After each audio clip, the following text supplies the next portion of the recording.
El sueño es la función que realiza nuestro cerebro durante más tiempo a lo largo de nuestra vida. Dormimos 1/3 de lo que vivimos. Wow.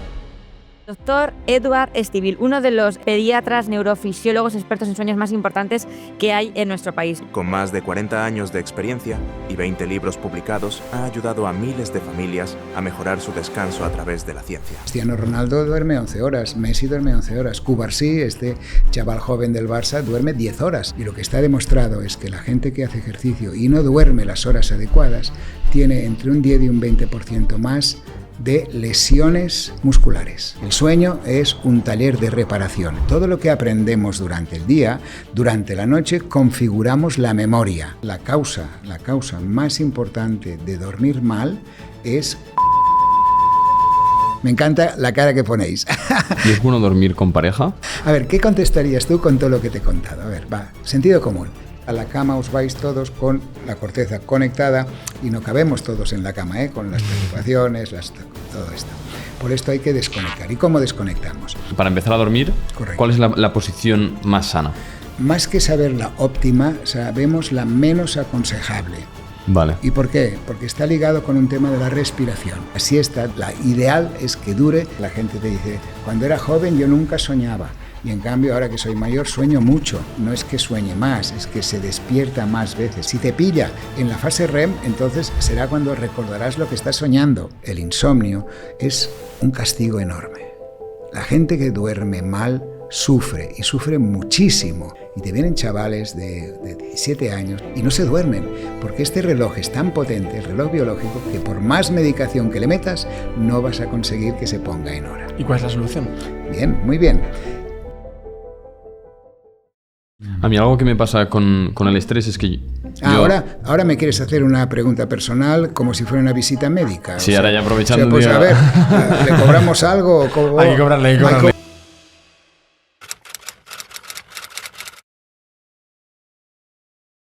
Eduard, ¿qué pasó en tu vida para dedicarte a lo que te dedicas? Casualidades, pasaron casualidades. Primero, tener una madre que realmente era, con una inteligencia emocional extraordinaria.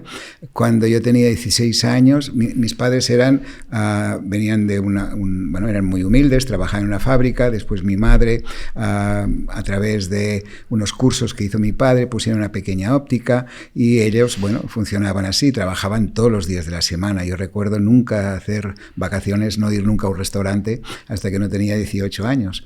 Y la verdad es que mi madre fue una visionaria, ¿no? Cuando tenía 16 años me dice, tienes que aprender inglés. Y yo dije, ¿inglés? Era el año 65, 1965, wow. El siglo pasado. Vosotros no erais ni proyecto. No, me parece que ni tus padres eran proyectos, casi. Entonces ella pensó, pues este chaval tiene que estudiar inglés. Y yo le dije, inglés, pero si yo a la escuela ya me enseñan francés, porque aquí solo se enseñaba francés entonces. Y me dice, no, irás a América. Y yo dije, ¿América? ¿Dónde está América? Yo creo que ni ella sabía dónde estaba América, ¿no? Irás a América a aprender inglés. Y yo le dije, hombre, pues si no tenemos dinero, pues esto vale mucho. Tú no te preocupes. Total, que a través de unos curas que conocía de la parroquia, del barrio donde vivíamos, estos curas estaban en contacto con asociaciones de padres e hijos americanas que hacían intercambio de estudiantes. Entonces ella se encargó, los curas se encargaron de buscar una familia y me mandaron a América. El americano vino a mi casa y yo me fui a casa del americano. Y aquello cambió mi vida y cambió la vida. ¿Por qué? Porque el año 66 era el año del inicio del movimiento hippie. Me tocó California, porque si me llega a tocar Wyoming, ahora iría con las pistolas, Pero no, por suerte soy demócrata, ¿vale? Porque en California todos son demócratas y la verdad es que aquello cambió mi vida.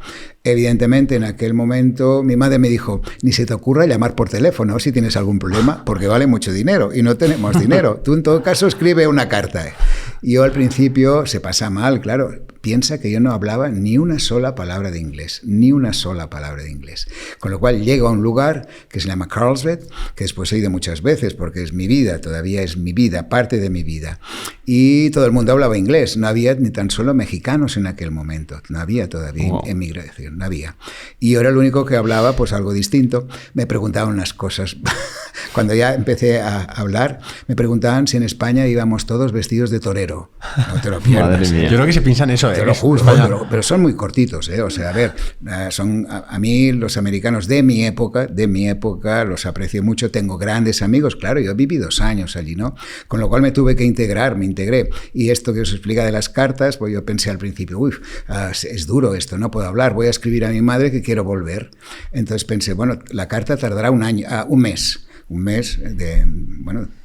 y un mes en volver la respuesta, porque ya sé lo que me iba a decir. Ella me iba a decir, chaval, hemos hecho un gran esfuerzo, con lo cual estate quieto, no te muevas, tú no vuelves ni loco, aguanta. Y después pensé, bueno, pues mira, un mes de ir, un mes de volver y otro mes de decirle, no, ya son 3 meses. Y pensé, no. Al día siguiente me fue a comprar una camisa de cuadros, me dejé el pelo largo y me integré totalmente a la escuela. Esto cambió mi vida porque cuando volví, al cabo de 2 años, claro, yo jugaba a todos los deportes que me hacían jugar.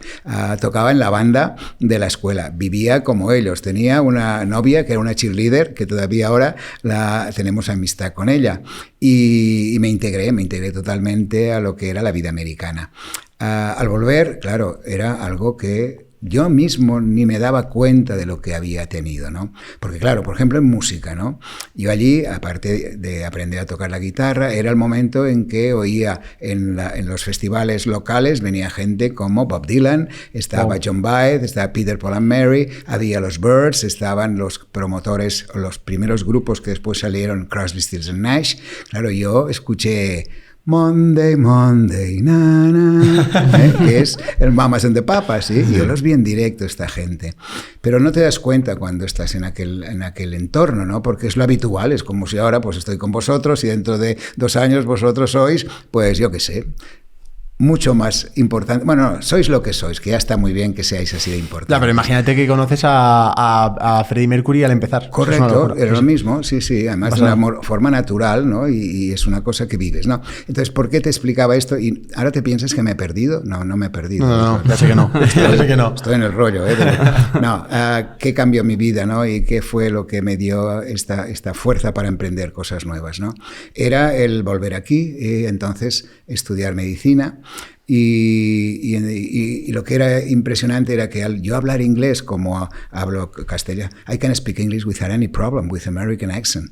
Y esto en un chaval en el año 68, cuando yo llegué aquí, no había ninguno que hablaba inglés en aquel momento. Con lo cual yo tuve muchas oportunidades de trabajo, hacía traducciones, bueno, y tocaba la guitarra con las canciones folk que he ido cantando el resto de mi vida.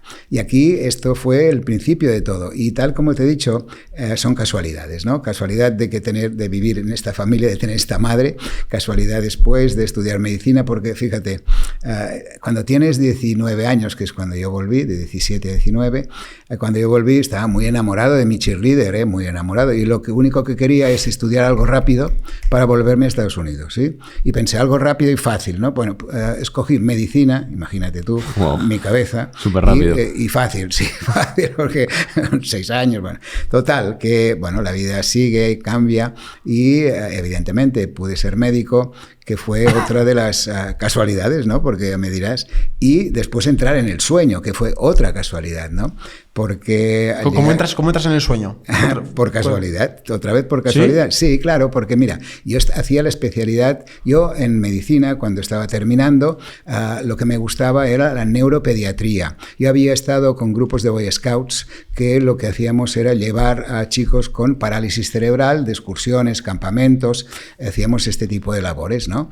Y me gustaban ellos porque veía que eran gente súper encantadora, que les gustaba lo que les enseñaba enseñábamos, por ejemplo, en los Boy Scouts nos enseñaban las constelaciones, ¿no? Y yo sé lo que es Orión, yo que son las Pléyades, todo esto me lo conozco muy bien.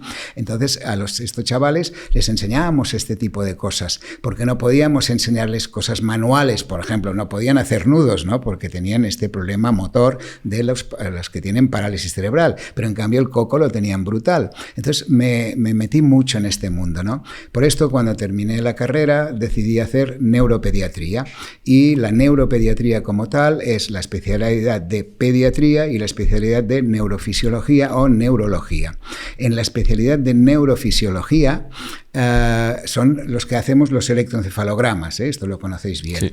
Y para que esta prueba salga bien, la persona tiene que estar quieta. O sea, si se mueve la cabeza, pues sale mal, ¿no? Entonces, claro, fíjate, niños, haciéndoles pruebas de su cabeza para que salga bien, la única manera que teníamos es esperar a que se durmieran y que estuvieran quietos, y a partir de aquí me vino la pasión por el sueño. Estuve trabajando como neuropediatra, haciendo electroencefalogramas a niños y muchas cosas de neuropediatría, 8 años en el Valle d'Hebron, en el Hospital de Barcelona, y 8 años más en el Hospital San Juan de Dios de Barcelona. Y cuando yo llevaba ya todo este tiempo, salió la oportunidad de ir otra vez a Estados Unidos a profundizar en la especialidad de medicina del sueño. Y al volver fue cuando, de alguna manera, decidí no trabajar más en el hospital, que esto me criticaron mucho, porque me decían, tío, si tienes una plaza en el hospital, que es para toda la vida, llegas a las 9 de la mañana y te vas a las 3, puedes tener la consulta privada, bueno, tienes la vida solucionada, ¿no? Pero a mí me gustaban otras cosas, ¿no? Yo este espíritu de innovar, de hacer algo nuevo, ¿sabes? Siempre lo he tenido y todavía ahora me pasa, ¿eh? Soy un peligro porque se me vienen cosas a la cabeza y normalmente me salen bien. Entonces decidí hacer esta especialidad de medicina del sueño, y al volver a Barcelona fuimos la primera unidad en España en tratar problemas de ensueño. Esto fue la casualidad de mi vida. Eduard, cuando hablamos de dormir y descansar, hablamos por una parte de hábitos, de que es lo más importante, pero también una de las cosas más importantes es el entorno. Y aquí creo que tiene un papel muy importante el hogar. Zurich Seguros, que es nuestro patrocinador, nos propone la siguiente pregunta. Cuando piensas en el hogar, ¿qué es lo más importante para ti? Primero, por la mañana, ¿qué es importante? Que nos toque la luz. ¿Por qué que nos toque la luz? Porque la luz, cuando llega al cerebro, hace que el cerebro entienda que ha de dejar de fabricar la melatonina, que es la hormona de la noche. Si tú te levantas y estás en un entorno con poca luz, tendrás esta sensación de somnolencia, ¿eh? En cambio, si tú por la mañana abres las ventanas, te llega la luz, aquí es cuando, de alguna manera, el cerebro entiende que empieza su día. La segunda cosa, y fijaros que os explico cosas para llegar a la noche y podamos descansar y desconectar. Porque todo tiene que ver. Claro, todo lo que hacemos durante el día. Es así, o sea, el hogar es el lugar donde podemos recargar pilas, donde empieza y acaba cada día. Y si notamos que algo no está como debería estar o no está bien, es importante que el hogar esté perfectamente para poder, pues que todo nuestro eje de la vida pueda funcionar correctamente. Por eso es tan importante tener nuestro hogar asegurado. Zurich Seguros lo tiene clarísimo. Es lo más importante, tener asegurado nuestro hogar y la gente que nos rodea. Así que si quieres tener la tranquilidad de saber que, pase lo que pase, hay alguien al otro lado para ayudarte, échale un ojo al seguro de hogar de Zurich Seguros. Hablemos del sueño. Bien. ¿Por qué es tan importante dormir bien? Es decir, ¿qué le ocurre al cerebro y al cuerpo si dormimos bien? O también, mejor dicho, ¿qué le ocurre si dormimos mal?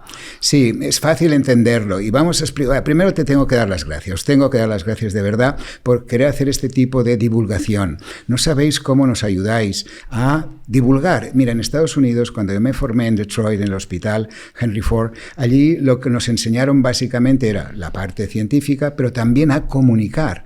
Nos enseñaban cada día a explicar historias clínicas en inglés, pero con palabras muy fáciles.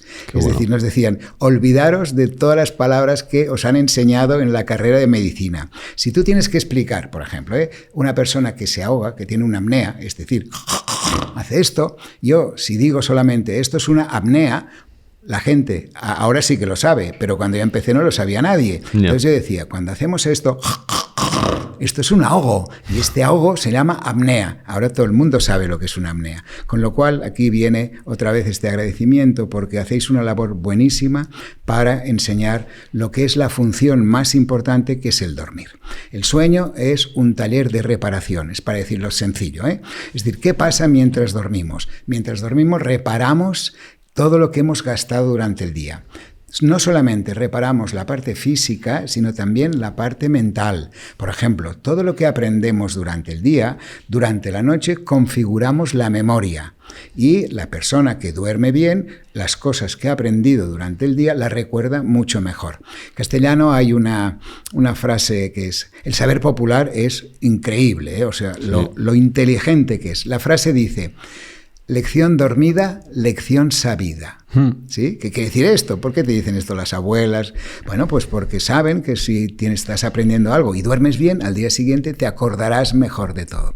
Por esto es tan importante el sueño, porque el sueño es la función que realiza nuestro cerebro durante más tiempo a lo largo de nuestra vida.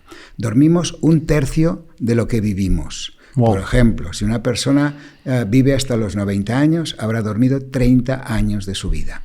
Pero la idea es, y la pregunta es de la gente que no está muy bien de esto, ¿no? O que te dice, no, dormir es cosa de tontos y para ser rico hay que dormir poco, todas estas tonterías. No, el sueño es la fábrica de nuestro día. Por esto reparamos y restauramos todo lo que necesitamos al día siguiente. Y aquí viene un poco la respuesta a la otra pregunta, que es importante también, que es: ¿cuántas horas necesitamos dormir? Dicho de otra manera, ¿cuántas horas necesita este taller de trabajo para estar bien al día siguiente? Bien, esto es muy fácil si entendemos que en función de la edad, este taller tiene que funcionar un número determinado de horas. Por ejemplo, un niño de 5 años que aprende muchas cosas y que se mueve muchísimo, quiere decir que la reparación, tanto física como intelectual, necesita que este taller funcione 11 horas. Por esto los bebés, los niños más mayores, duermen 11 horas. Un adolescente necesita 9, porque todavía se mueve mucho y todavía aprende mucho. Ningún adolescente duerme 9 horas, ¿eh? Después ya os explico las causas. Pero ahora cada vez más, y otra vez, gracias a vosotros, la gente que difunde estos conocimientos, cada vez más tenemos adolescentes que nos llaman, nos consultan, sobre todo a través de los podcasts que escuchan. Entonces, estos adolescentes con 9 horas sería lo ideal para estar bien al día siguiente. Después entramos a la edad adulta. Vosotros todavía ya no sois adolescentes, pero tenéis que dormir como mínimo 8 horas, ¿eh? Y estas 8 horas, mirad, siempre es estadístico. Lo que os estoy explicando no son mis ideas, ¿eh? Yo no soy un opinador. Yo soy un científico que os va a explicar o decir lo que la ciencia nos ha explicado. Genial. Todo lo que te digo no es del Estivil, ¿sí? El Estivil no opina. Explica cosas científicas sobre un tema que es el único que sé, que es el sueño. Entonces, un adulto, estadísticamente, el 80% de los adultos necesita entre 7:30 y 8 horas. Pero las necesita cada día de la semana, cada semana del mes, cada mes de cada año, ¿eh? Esto es muy importante. No vale recuperar el fin de, ¿no? Claro, porque muchos dicen, no, yo de estas 8 horas pues duermo 5 y el fin de semana recupero. Esto no se recupera, el sueño no se recupera. ¿Por qué? Pues se ha entendido muy bien, si el taller es para estar bien al día siguiente, este taller lo haces funcionar menos tiempo, estarás mal al día siguiente. Por ejemplo, nadie dice, no, yo como solamente los lunes y el final de semana recupero. Es que no. No funciona así. Nadie dice esto. En cambio, mucha gente dice, no, yo de lunes a viernes pues de recupero. Solo se puede recuperar como un 15% de lo que no has dormido, pero nunca recuperarás todas las horas que has dejado de dormir. Entonces está el otro 10% y además es genético esto, ¿eh? Es decir, no es por voluntad, es genético. Hay un 5% de la población, 10% de la población que con 6 horas tienen suficiente, 5:30 o 6. Oh. Pero esta gente necesitan estas horas cada día de la semana, cada semana del mes, cada mes de cada año, ¿eh? Incluso fines de semana duermen esto. Entonces, bien por ellos. Este grupo de gente son interesantes, ¿no? Estudiarlos porque para la sociedad son estupendos, ¿no? Fíjate, son puntuales. Ultraproductivos. Hombre, puntuales, van a hacer de todo, ¿sí? Y no se cansan. Bien, perfecto para ellos, pero es un porcentaje muy bajo, muy bajo. ¿Pero y por qué? ¿Porque su cerebro va a otro ritmo? Más que nada porque genéticamente estamos programados así. Después os hablo de esto de la genética. Vale. De hecho, eso, dentro del cerebro hay un pequeño grupo de células que es nuestro reloj biológico. Este reloj biológico, que está programado genéticamente, informado y regido por genes, nos dice que tenemos que dormir de noche y estar despiertos de día. Pues la gran mayoría, el 80%, este reloj nos dice que hemos de dormir entre 7:30 y 8 horas.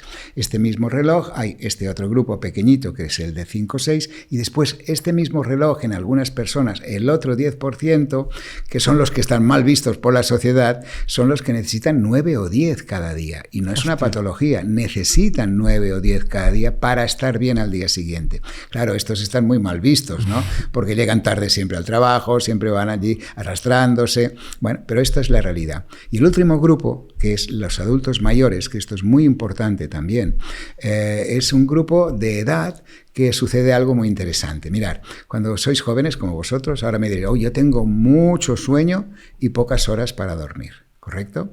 Cuando somos mayores, como yo, tenemos mucho tiempo para dormir, pero poco sueño. El cerebro necesita solamente, a partir de los 65, 70 años en adelante, necesita 6 horas de sueño nocturno y después completarlo con algo que ya has nombrado, que es la siesta. Después os explico el fundamento científico de la siesta.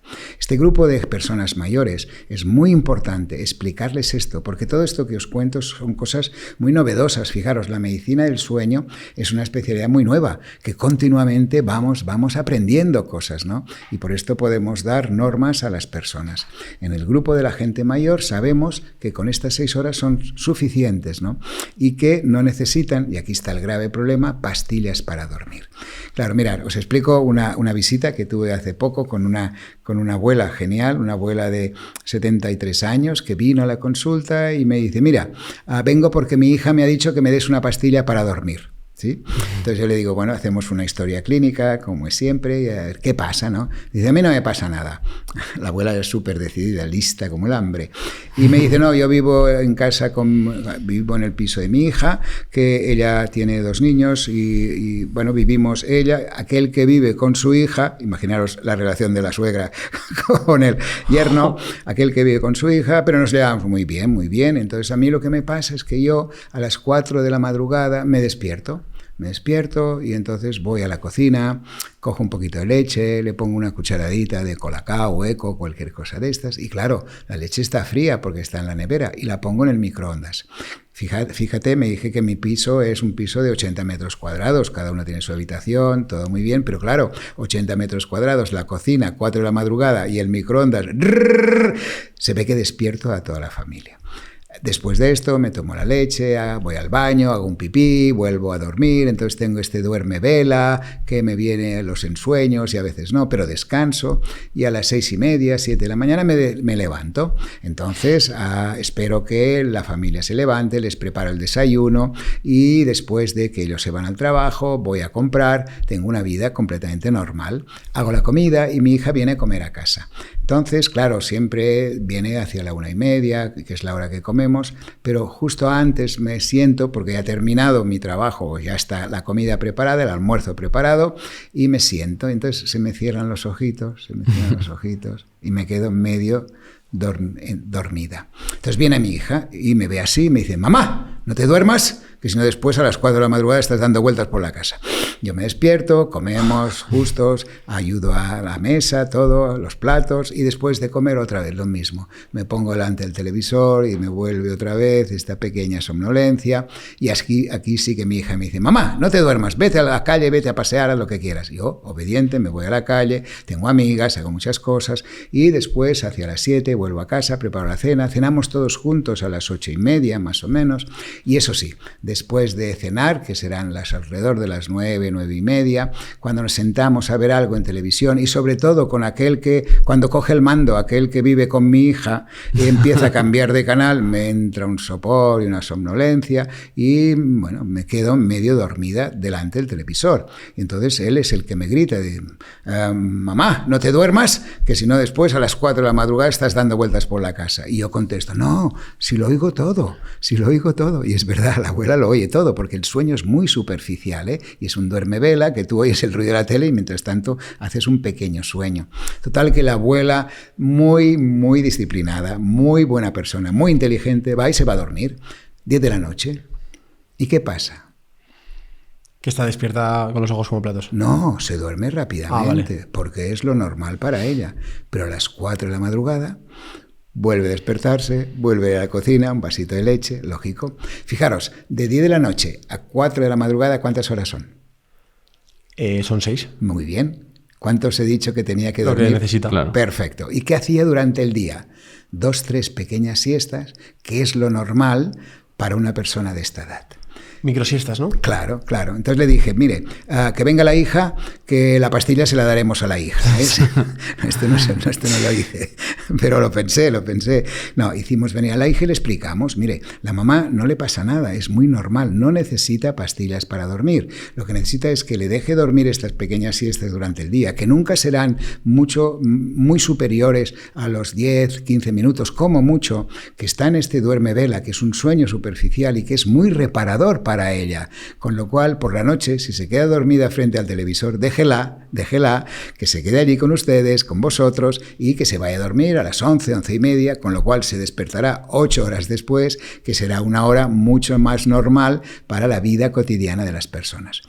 ¿Por qué es importante esto que os explico? Es importante para el consumo de hipnóticos. Ahora hay mucha información del abuso que existe sobre el uso de hipnóticos y sobre todo unos que se llaman benzodiazepinas, que son unos fármacos que van muy bien. Mirad, las pastillas no son ni buenas ni malas. Las pastillas están bien empleadas o mal empleadas. Claro. Por ejemplo, si yo os pregunto, ¿la aspirina es buena o mala? Y tú me dirás, depende para lo que me la des. Si me la das porque tengo un pequeño dolor de cabeza, un poco de fiebre, igual me va bien la aspirina. Pero si me la das porque tengo una úlcera de estómago, me irá muy mal. ¿Y la culpa de quién es? ¿De la aspirina? ¿O mía que te he dado la aspirina? ¿O tú que te has tomado la aspirina sin que nadie te lo diga? Entonces pasa lo mismo con estas pastillas del dormir. Fijaros, el no dormir, el insomnio, es un castigo enorme. La gente que duerme mal sufre, y sufre muchísimo, muchísimo. Porque además, yo no sé qué pasa, cuando uno duerme mal siempre tiene al lado otro que le dice, desconecta, relájate, ¿sí? Y el que duerme mal piensa, ¿pero cómo lo hago? ¿Sí? Y cuanto más se lo dice, más quiere dormir, menos duerme, ¿no? Por lo tanto, dormir mal, tener insomnio, es una alteración que la gente sufre muchísimo. Por esto, la gran cantidad de automedicación, claro, la gente busca lo que sea para poder dormir. Y hasta ahora solo teníamos estas pastillas. Ahora, por suerte, tenemos nuevos fármacos. Muy importante esto, explicarlo bien.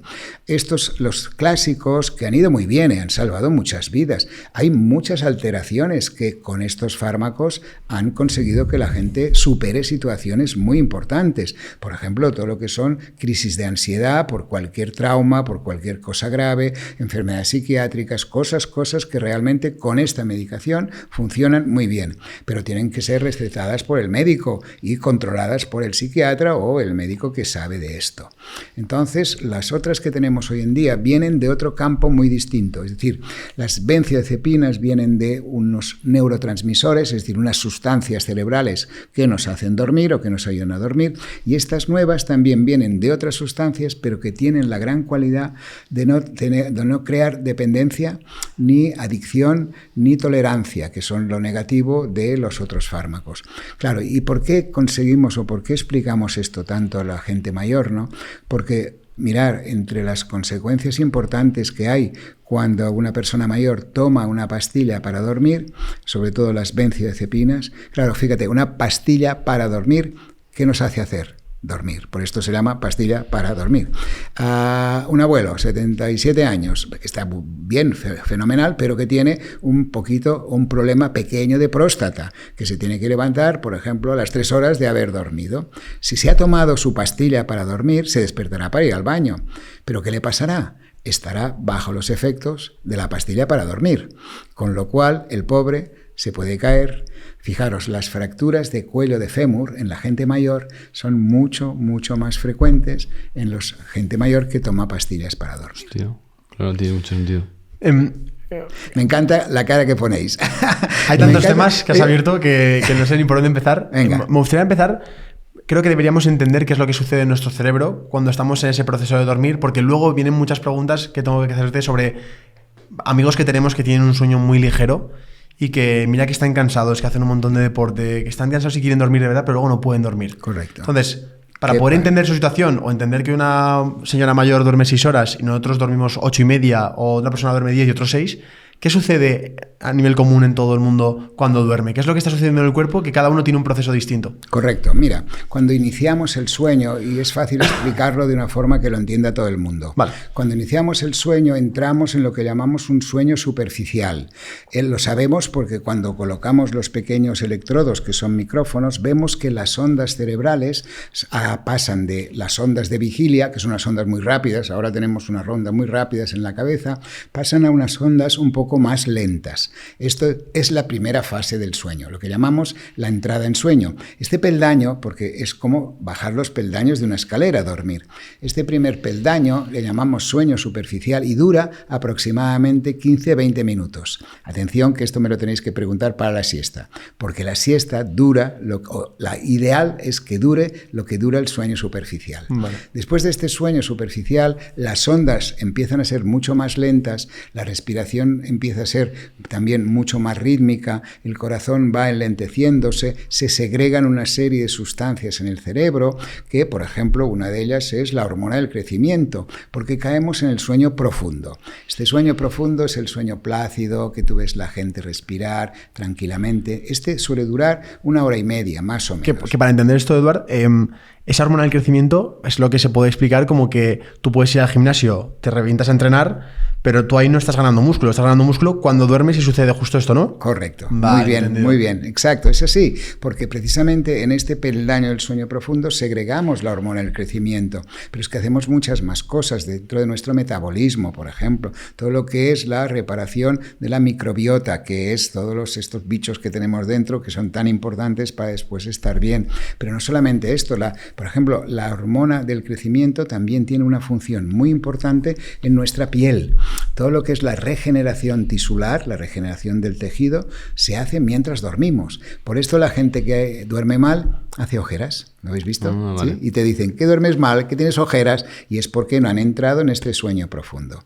Después de aquí en esta fase, para también explicarlo muy fácilmente, es donde hacemos la reparación de tipo físico, ¿sí? Donde todos nuestros músculos vuelven a recuperar la fuerza que después vamos a necesitar durante el día. Vale. Hagamos gimnasia o cualquier otra actividad.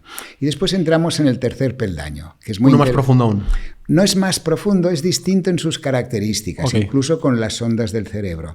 No hace falta comparar lo que sea más profundo, pero sí es igual de bueno que el sueño profundo, ¿sí? Las 3 fases, de hecho, son importantes, pero la de sueño profundo es muy importante para la reparación, y la del sueño que viene ahora, que se llama sueño REM, y ahora os explico qué quiero decir, es más importante para la reparación intelectual, ¿de acuerdo? Vale. Sueño REM lo descubrieron, y tal como os he dicho antes, la medicina del sueño es muy nueva, ¿no? Y fue en los años 1950, o sea, no hace tanto, que en un laboratorio donde se estudiaba a ver qué pasaba con los gatos cuando dormían, les pusieron unos electrodos, también estos sensores, para ver qué pasaba en el cerebro de los gatos cuando dormían, por casualidad, sin buscar nada especial.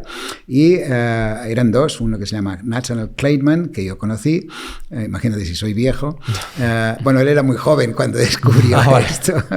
Y después a Serinsky, que era su ayudante, ¿sí? El machaca, que estaba allí, el chico que trabajaba con él. Y el Nathaniel Kleitman dormía durante las guardias mientras el otro vigilaba al gato, mirándole al gato qué pasaba cuando dormía. Entonces vieron que en el electroencefalograma las ondas del cerebro cambiaban, pero sobre todo lo que vio a Serinsky es que con los ojos cerrados, con los párpados cerrados, el gato movía los globos oculares. Mira, yo te lo imito, ¿eh? Si yo hago esto, cierro los párpados y hago esto. Sí. ¿Veis lo que hago? Sí. Bien, esto es un movimiento ocular rápido. En inglés, rapid eye movement. Anda. Rapid Eye Movement. Fase REM. Claro, Vale. que es como el grupo de música, lo único que nosotros nos lo inventamos primero, ¿vale? Ellos nos copiaron, ¿sí? Nos copiaron. El REM es esto, Rapid Eye Movement. Y de aquí empezó a entenderse qué pasaba en este peldaño del sueño. Entonces se vio que los humanos pasaba lo mismo. En los recién nacidos pasa esto. Mirad, si tenéis algún amigo que tiene un niño, está a punto de tener un niño, en los primeros días de vida, sobre todo en la primera semana o el primer mes, fijaros cómo se duerme. Y veis que a lo mejor está tomando el pecho y se queda dormidito y empieza mueve los ojos, pero súper rápido, porque se duerme en este peldaño REM. Es distinto, ¿eh? Yo os he dicho, los humanos, los adultos, no, los niños ya a partir de los 3-4 meses ya empezamos con sueño superficial, sueño profundo y sueño REM. Pero en cambio los recién nacidos empiezan con el REM. Y por esto es muy divertido ver qué pasa. Por esto se dice que el sueño REM es muy importante para toda la reparación intelectual, porque aquí es donde el cerebro va creando conexiones y va, de alguna manera, pues reparando todo lo que necesita. ¿Y dónde está sucediendo las rebajas? O sea, es decir, esa persona que duerme 6 horas, ¿de dónde está recortando? Muy bien, buena pregunta, muy buena pregunta. ¿Por qué? Porque el conjunto de sueño superficial, sueño profundo y sueño REM se llama un ciclo de sueño, vale. ¿De acuerdo? Que dura aproximadamente 2 horas, 2 horas. Y a lo largo de la noche repetimos 3 o 4 ciclos en función de la duración de nuestro sueño. Pero estos ciclos, el porcentaje de sueño profundo en los 2 primeros ciclos es más largo. Es como si dijéramos, en los 2 primeros ciclos tenemos mucho sueño profundo y poquito de REM, ¿de acuerdo? En cambio, en los 2 últimos, sobre todo el último, tenemos mucho REM. Por lo tanto, es en la madrugada. Si nosotros dormimos menos, lo que nos está afectando mucho más es la parte intelectual y no tanto la parte física. Si este episodio te está gustando, tenemos una noticia muy interesante para ti, porque hemos preparado un documento, Sergio, que con este documento la gente va a dormir sola. No solo Eduard Estivil, que es un auténtico genio en todo esto del sueño, sino con todas las entrevistas de expertos que hemos traído, los 5 hábitos y también ejercicios prácticos que simplemente descargándote ese documento vas a poder mejorar tu sueño hoy mismo. Así que si quieres esta guía, abajo en la descripción te dejaremos un enlace donde te unes a nuestra lista de correo electrónico, a nuestra newsletter, y ahí cuando te registres te llegará el correo electrónico totalmente gratis con la guía para ti, para que la empieces a aplicar hoy. Seguimos con el episodio. ¿Y alguna forma de ponerse la alarma para acabar justo en el final de un ciclo? ¿Eso sería posible? Qué bueno, esto es bueno. Sí, porque esta es una pregunta que todo el mundo se hace, ¿no? Dice, bueno, el despertador, ¿cómo me pilla el despertador, no? Claro. Mira, el despertar natural es el que tenemos todos en vacaciones, que no tenemos nada que nos despierte. Y a que os lo pasáis bien. Cuando tú duermes y de golpe, clac, abre los ojos. Claro, el taller ha terminado. Entonces abre los ojos, sí, esto es fabuloso. Nuestros bisabuelos esto lo hacían con la luz, cuando salía la luz, porque no tenían luz y se iban a dormir cuando la luz se iba y se despertaban cuando salía la luz, que es lo ideal. Ahora hay despertadores de luz. Esto es muy interesante, ¿eh? Que van aumentando la luz progresivamente en toda la habitación. Correcto, parece el sol que va saliendo el sol.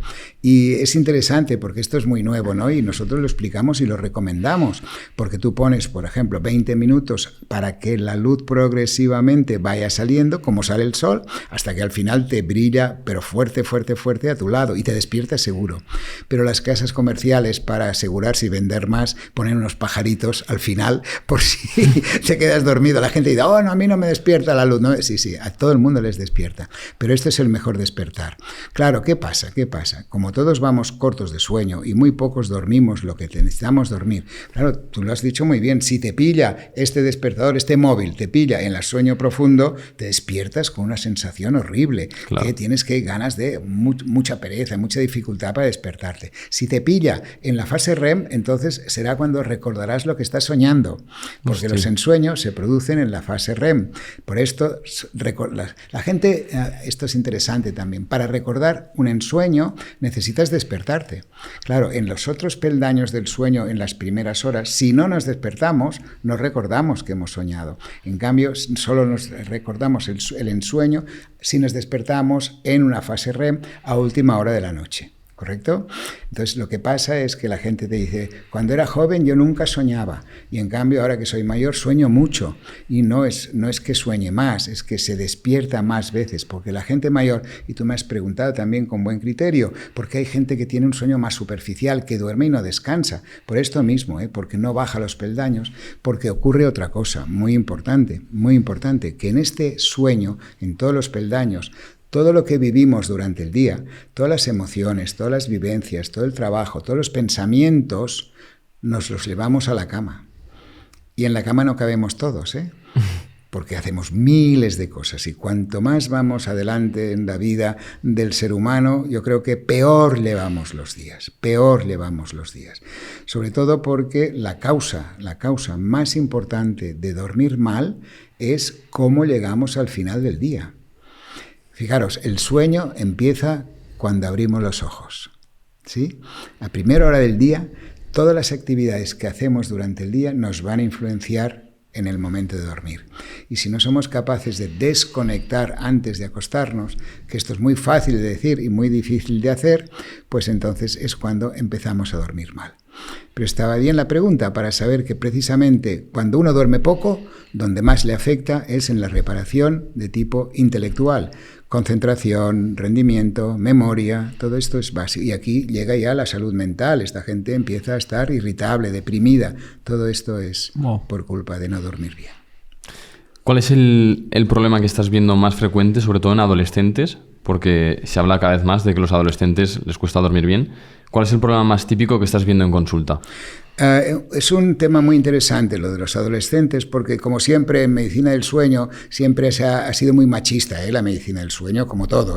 Se ha estudiado mucho más los hombres que las mujeres, por ejemplo. Si queréis después hablamos del sueño de las mujeres. Y con los adolescentes ha pasado igual. Nadie estudiaba nada de los adolescentes. Bueno, era un grupo que, está la edad del pavo, están tontos y empiezan a... Bueno, claro, porque las hormonas les van locas y todos pobres, pues bueno, es normal. Entonces, ¿qué le pasa a un adolescente? Sobre todo le pasa algo muy importante de entender para que no hayan conflictos en la familia.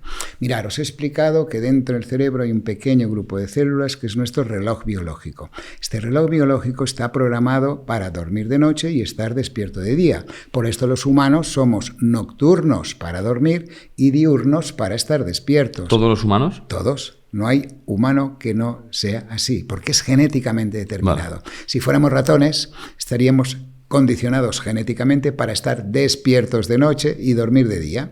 Esto no se puede cambiar. De ahí los graves problemas que, si queréis, después hablamos de la gente que trabaja turnos, de la gente que trabaja, que necesitamos, ¿no? Necesitamos las enfermeras, necesitamos a los cuerpos de seguridad, necesitamos a mucha gente que nos ayude en nuestra vida diaria, ¿no? Entonces, ¿qué pasa? Los adolescentes, este pequeño reloj, recordar que ya os he explicado antes que está determinado genéticamente para dormir a una franja determinada de horas, entre las 9, 10, 11 de la noche hasta las 6, 7, 8 de la mañana. Esta es la franja nocturna. Aquí, y esto es un inciso, hay gente que esta franja la tiene ligeramente desplazada hacia adelante y otros un poco desplazada hacia atrás. ¿Qué quiere decir? Hay unos que son más diurnos, es 6 de la mañana, se levantan como una moto, van bien, pero a las 9 de la noche no le digas nada, que ya no puede ni razonar. Esto es normal. A esta gente se les llama de tipo diurno. Después hay otros, esto sería un 50% serían en la fase normal, un 25 serían diurnos y después están los nocturnos. Los nocturnos son los que hasta las 10 de la mañana no les digas nada porque no funcionan. En cambio, a la 1 de la madrugada te están enviando emails, haciendo guiones de todo lo que estáis trabajando, por ejemplo. Yo no sé qué pasa, pero entre los amigos siempre hay uno de un tipo y otro de otro. ¿Vosotros cómo sois? ¿Diurnos o nocturnos? Sí, yo sí que es verdad que me despierto con más energía por la mañana. Eres diurno, ¿y tú? Yo no es que tenga que trasnochar, soy, digamos, la media. Vale, normal. Perfecto. Yo cuando aprendí por primera vez los cronotipos me fascinó porque podía entender muchas cosas. Podía entender cómo compañeros de mi equipo eran gente que era más búhos, que se echaban más tarde. Nocturnos. Y yo, por ejemplo, era este libro lo catalogaba como oso, pero sí, la persona normal. Sí, franja horaria, correcto. Exacto. Mira, pues esto es bueno porque en los adolescentes lo que se ha demostrado es que este reloj espontáneamente, y no sabemos por qué, no es porque tengan mala educación, no es porque ellos quieran, este reloj se está desplazado, es decir, el ritmo biológico está desplazado entre 2 y 3 horas. Con lo cual, un adolescente le cuesta mucho ir a dormir a la hora que socialmente es la adecuada para después poderse levantar a las 8 de la mañana o a las 7. Con lo cual, no tienen sueño, pero no ahora, no, toda la vida ha sido así. No tienen sueño hasta las 12, la 1 de la madrugada. Y claro, ¿qué les sucede? Que al día siguiente se han de levantar a las 7 para el instituto, para ir a la facultad. ¿Y qué pasa? Que van cortos de sueño, porque esto no es un solo día, Esto es cada día de la semana, cada semana semana del mes, cada mes de cada año. Y hay adolescentes que llegan a la consulta, que me da una pena, pobres, porque llegan con los padres, ¿no? La exposición siempre es la misma. No sabemos qué hacer. Lo hemos probado todo. Este chico es un gandul, no quiere estudiar. Fracasa en los estudios desde que es adolescente. Antes era brillante. Y a ver qué le pasa a este chico, ¿no? Pobre chaval, allí compungido. Y le empiezo a explicar esto. Le digo, mire, esto es lo que llamamos un retraso de fase de sueño. Retraso de fase de sueño. Todo esto en nuestra web lo explicamos. Si entráis en la web del Clínica del Sueño Estibil, allí explicamos esto de los adolescentes. Pero es básico. Entonces el adolescente, cuando yo le digo, mira, lo que te pasa es que este reloj biológico está ligeramente desplazado, con lo cual tú no tienes sueño hasta las 12 o la 1 de la madrugada. Y me dice, sí. Y no es por culpa del móvil. No es por culpa. Antes no teníamos móvil y pasaba lo mismo, ¿eh? ¿Qué hacíamos antes? Escuchar música. Yo recuerdo, escuchaba la radio, yo imagínate, porque no tenía ni cassette, pero yo también me pasaba lo mismo. Y no me dormía hasta las 12, la 1, y al día siguiente me costaba por la mañana levantarme que no veas. Claro, esta gente acumula falta de sueño. Y esta falta de sueño le condiciona toda su vida de adolescente. ¿Qué es? Por la mañana le cuesta mucho levantarse. Lógicamente los padres piensan que este niño es un gandul, ¿sí? Que no se quiere levantar, porque claro, ellos hacen todo para que se levante y no se levanta, con lo cual fracaso escolar. Fíjate que espontáneamente estos adolescentes intentan hacer estudios por la noche o tarde-noche. ¿Sí? Si van al instituto, se apuntan a la tarde-noche. ¿Por qué? Porque les es más fácil, pobres, porque rinden mejor, si no, fracaso escolar. Entonces, casos extremos de estos que te digo. Recuerdo un chaval magnífico que me explicaba esto. Decía, mira, yo no puedo dormir antes de la 1, no me viene el sueño, pero mis padres no me entienden, se piensan que es por el móvil, porque soy tonto, porque estoy en la edad del pavo. Me decía, bueno, sí, estoy en la edad del pavo, pero no me duermo, y en cambio por la mañana tengo un sueño brutal, no puedo levantarme.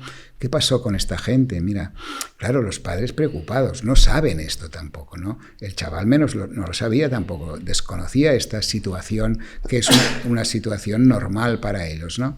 Y lo vamos a llevar al psicólogo. ¿Sí? Lo primero, el papá y la mamá, ¿qué le pasa a este chico? A ver si es la adolescencia, ¿qué le pasa? ¿Tendrá algún trauma? El psicólogo lo ve y dice, este chaval es normalísimo, no tiene ningún problema, es un chaval normal. Lo único pues que no se va a la hora, el psicólogo tampoco sabe este tipo de problemas, porque esto es de especialidad de médico del sueño. Entonces el psicólogo como mucho le dice, bueno, pues le daremos algo para dormir, ¿no? Que vaya al psiquiatra, y el psiquiatra le empieza a dar medicación para dormir, que no es útil para nada. Y te vienen chavales de 17 años tomando el típico Orfidal, el Tranquimacin, todas estas cosas, y no se duermen, porque este reloj es tan potente, el reloj biológico, que por más medicación que le metas, no vas a conseguir que se ponga en hora. ¿Y cuál es la solución? Bien, muy bien. Primero de todo, explicárselo, decírselo muy claro. Entonces, ¿qué hacemos en la clínica, no? Hacemos lo que llamamos una prueba del sueño, que consiste en llevar durante una semana un reloj como estos que ahora están muy de moda, que nos dicen dormir, no sé qué, que por cierto nos ayudan un poco, pero no hay que fiarse mucho, porque todavía confunden muchas cosas. Vale. Es orientativo, está bien que se use, pero que no hagan, que sea la verdad total, porque todavía no lo hacen bien. Pero estos que tenemos, que son sensores que saben todo de nuestros ritmos circadianos, nos dice, esto es el diagnóstico, y sí, vemos que el pobre adolescente, por más que quiera, está totalmente desplazado. Entonces los padres, ¿ves? Esto es lo que le pasa, que no se va nunca antes de las 2 a dormir. Yo le digo, no, esto es porque el reloj está desplazado. Entonces, ¿qué les hacemos? Muy interesante la pregunta, porque sí que hay solución, y solución sin fármacos. Este reloj, como todos los relojes del mundo, necesita que le den cuerda. ¿Correcto? Necesita estímulos o información para que este reloj funcione. Esto a todo el mundo, no solamente a los adolescentes, sino a todo el mundo. La información o la cuerda que recibe este reloj son los estímulos externos, sobre todo, y el más importante es la luz y la oscuridad. El cerebro sabe que cuando la luz del sol se va apagando, él dice, uy, pronto tenemos que dormir. Y esta luz, cuando llega a una parte muy concreta del cerebro, que es la glándula pineal, un pequeño, como un guisante que tenemos en medio del cerebro. Entonces, lo que hace esta glándula es empezar a fabricar la melatonina. La melatonina es una hormona que dice al cerebro que tiene que dormir. Esto es la cuerda de este reloj. La otra es la oscuridad. Las otras cuerdas son las rutinas, a la hora que comemos, la hora que hacemos ejercicio, la hora que nos tiene que tocar la luz del sol. Todo esto son rutinas que le explicamos a este adolescente. Y lo que hacemos es esto. Siempre ha de estar guiado un poco, porque hay que motivarlo, hay que explicarlo bien. Es decir, está bien que lo entiendan, pero que no intenten hacerlo solos si no tienen una ayuda. ¿Por qué? Bueno, pues porque necesitamos que los adolescentes entiendan muy bien, que los padres lo entiendan muy bien, porque fijaros, si este podcast lo oye un papá dirá, estos tíos, ¿pero qué se piensan? Yo no, esto no. En cambio el adolescente dirá, tío, este tío tiene razón, este tío explica lo que a mí me pasa. Y además les digo, eres un chico normal, eres un chico sin ningún problema, tú no eres gandul, tú no eres un golfo, porque claro, por la noche todos son golfos, porque claro, hasta las 3 no duermen, pues son golfos. No, tú eres normal, lo único que hemos de poner es el relojero. Entonces les hacemos una privación de sueño, que se llama, es decir, les tenemos 24 horas sin dormir.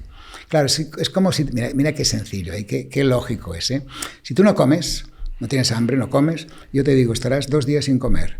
¿Qué pasará después? Que tendrás un hambre brutal, y vas a comer, seguro que vas a comer. Por ejemplo, los niños, ¿no? Que las mamás ahora están preocupadas porque mi niño no come. Está demostradísimo que ningún niño se muere de hambre si tiene comida a su acceso, ¿sí? Fíjate, en África las mamás llevan al niño detrás y le dan de comer cuando pueden. Aquí las mamás van detrás del niño para que coma, ¿sí? Y además le dicen, ¿qué quieres para comer? Imagínate, yo supongo que a vosotros, vuestros padres nos decían, ¿qué quieres para comer? Llegabas a la noche y te decían, hoy toca sopa y una tortilla, y punto, y tú a comer la sopa, y basta. No, ahora les dicen, ¿qué quieres para comer? ¿No? Toda una distorsión. Total, que estas rutinas muy importantes les hacemos estar 24 horas sin dormir. Y después aplicamos estas rutinas muy fijas durante 15 días. Logramos un 100% de curación. Pero después hace falta que este adolescente, sabiendo que le pase esto, tenga estas rutinas muy marcadas. Es decir, acostarse a la hora más o menos correcta. Claro, porque ellos te dicen, es que no tengo sueño. Y es verdad, o sea, se van a la cama y no tienen sueño. Haciendo esto que te he explicado, llega a las 11 de la noche, les ayudamos con melatonina para que el cerebro empiece a funcionar mejor y, bueno, están encantados. Pero entonces, un día tenéis que entrevistar a alguno de estos adolescentes. Eso de durar lo tenemos que hacer también cuando volvemos de viaje, ¿no? Hacer una privación de sueño y volver a poner el reloj. Esto es el jet lag, sí, el jet lag es lo mismo que le sucede a ellos, pero más cortito, ¿sí? Más cortito. A la gente que viajamos, viajotos que habéis estado en Argentina, me habéis contado, bueno, típico jet lag. Yo he ido muchas veces a Argentina y, bueno, a todo el mundo he viajado y el jet lag lo domino muy bien. Y lo domino muy bien porque lo primero que hago es poner en hora el reloj. En mi reloj lo pongo en hora a la hora del lugar donde viajo. E intento, si puedo, por ejemplo, sobre todo si voy, y esto os gustará también. Si voy de donde estamos ahora, por ejemplo en España, y viajamos a Sudamérica, Argentina, viajamos de este a oeste, ¿correcto? ¿Sí? Sí. Si viajamos de España al Japón, viajaremos de oeste a este para ellos, ¿sí? Entonces, este reloj biológico, esto es muy chulo cuando lo entendimos, no es un reloj que nos haga estar 24 horas de nuestra vida, 8 durmiendo y el resto despierto, sino que este ritmo circadiano se llama circadiano porque significa cerca de un día, ¿sí? Circadiano, vale. No es exacto de 24 horas, es 24,6. 24,6. Es decir, si encerramos a alguien en una cueva que no tenga ninguna información de nada, ni luz, ni nada, que vaya haciendo lo que quiera, hará ritmos de sueño de 24,6, 24,6, 24, ¿sí? Irá avanzando hacia adelante su ritmo biológico.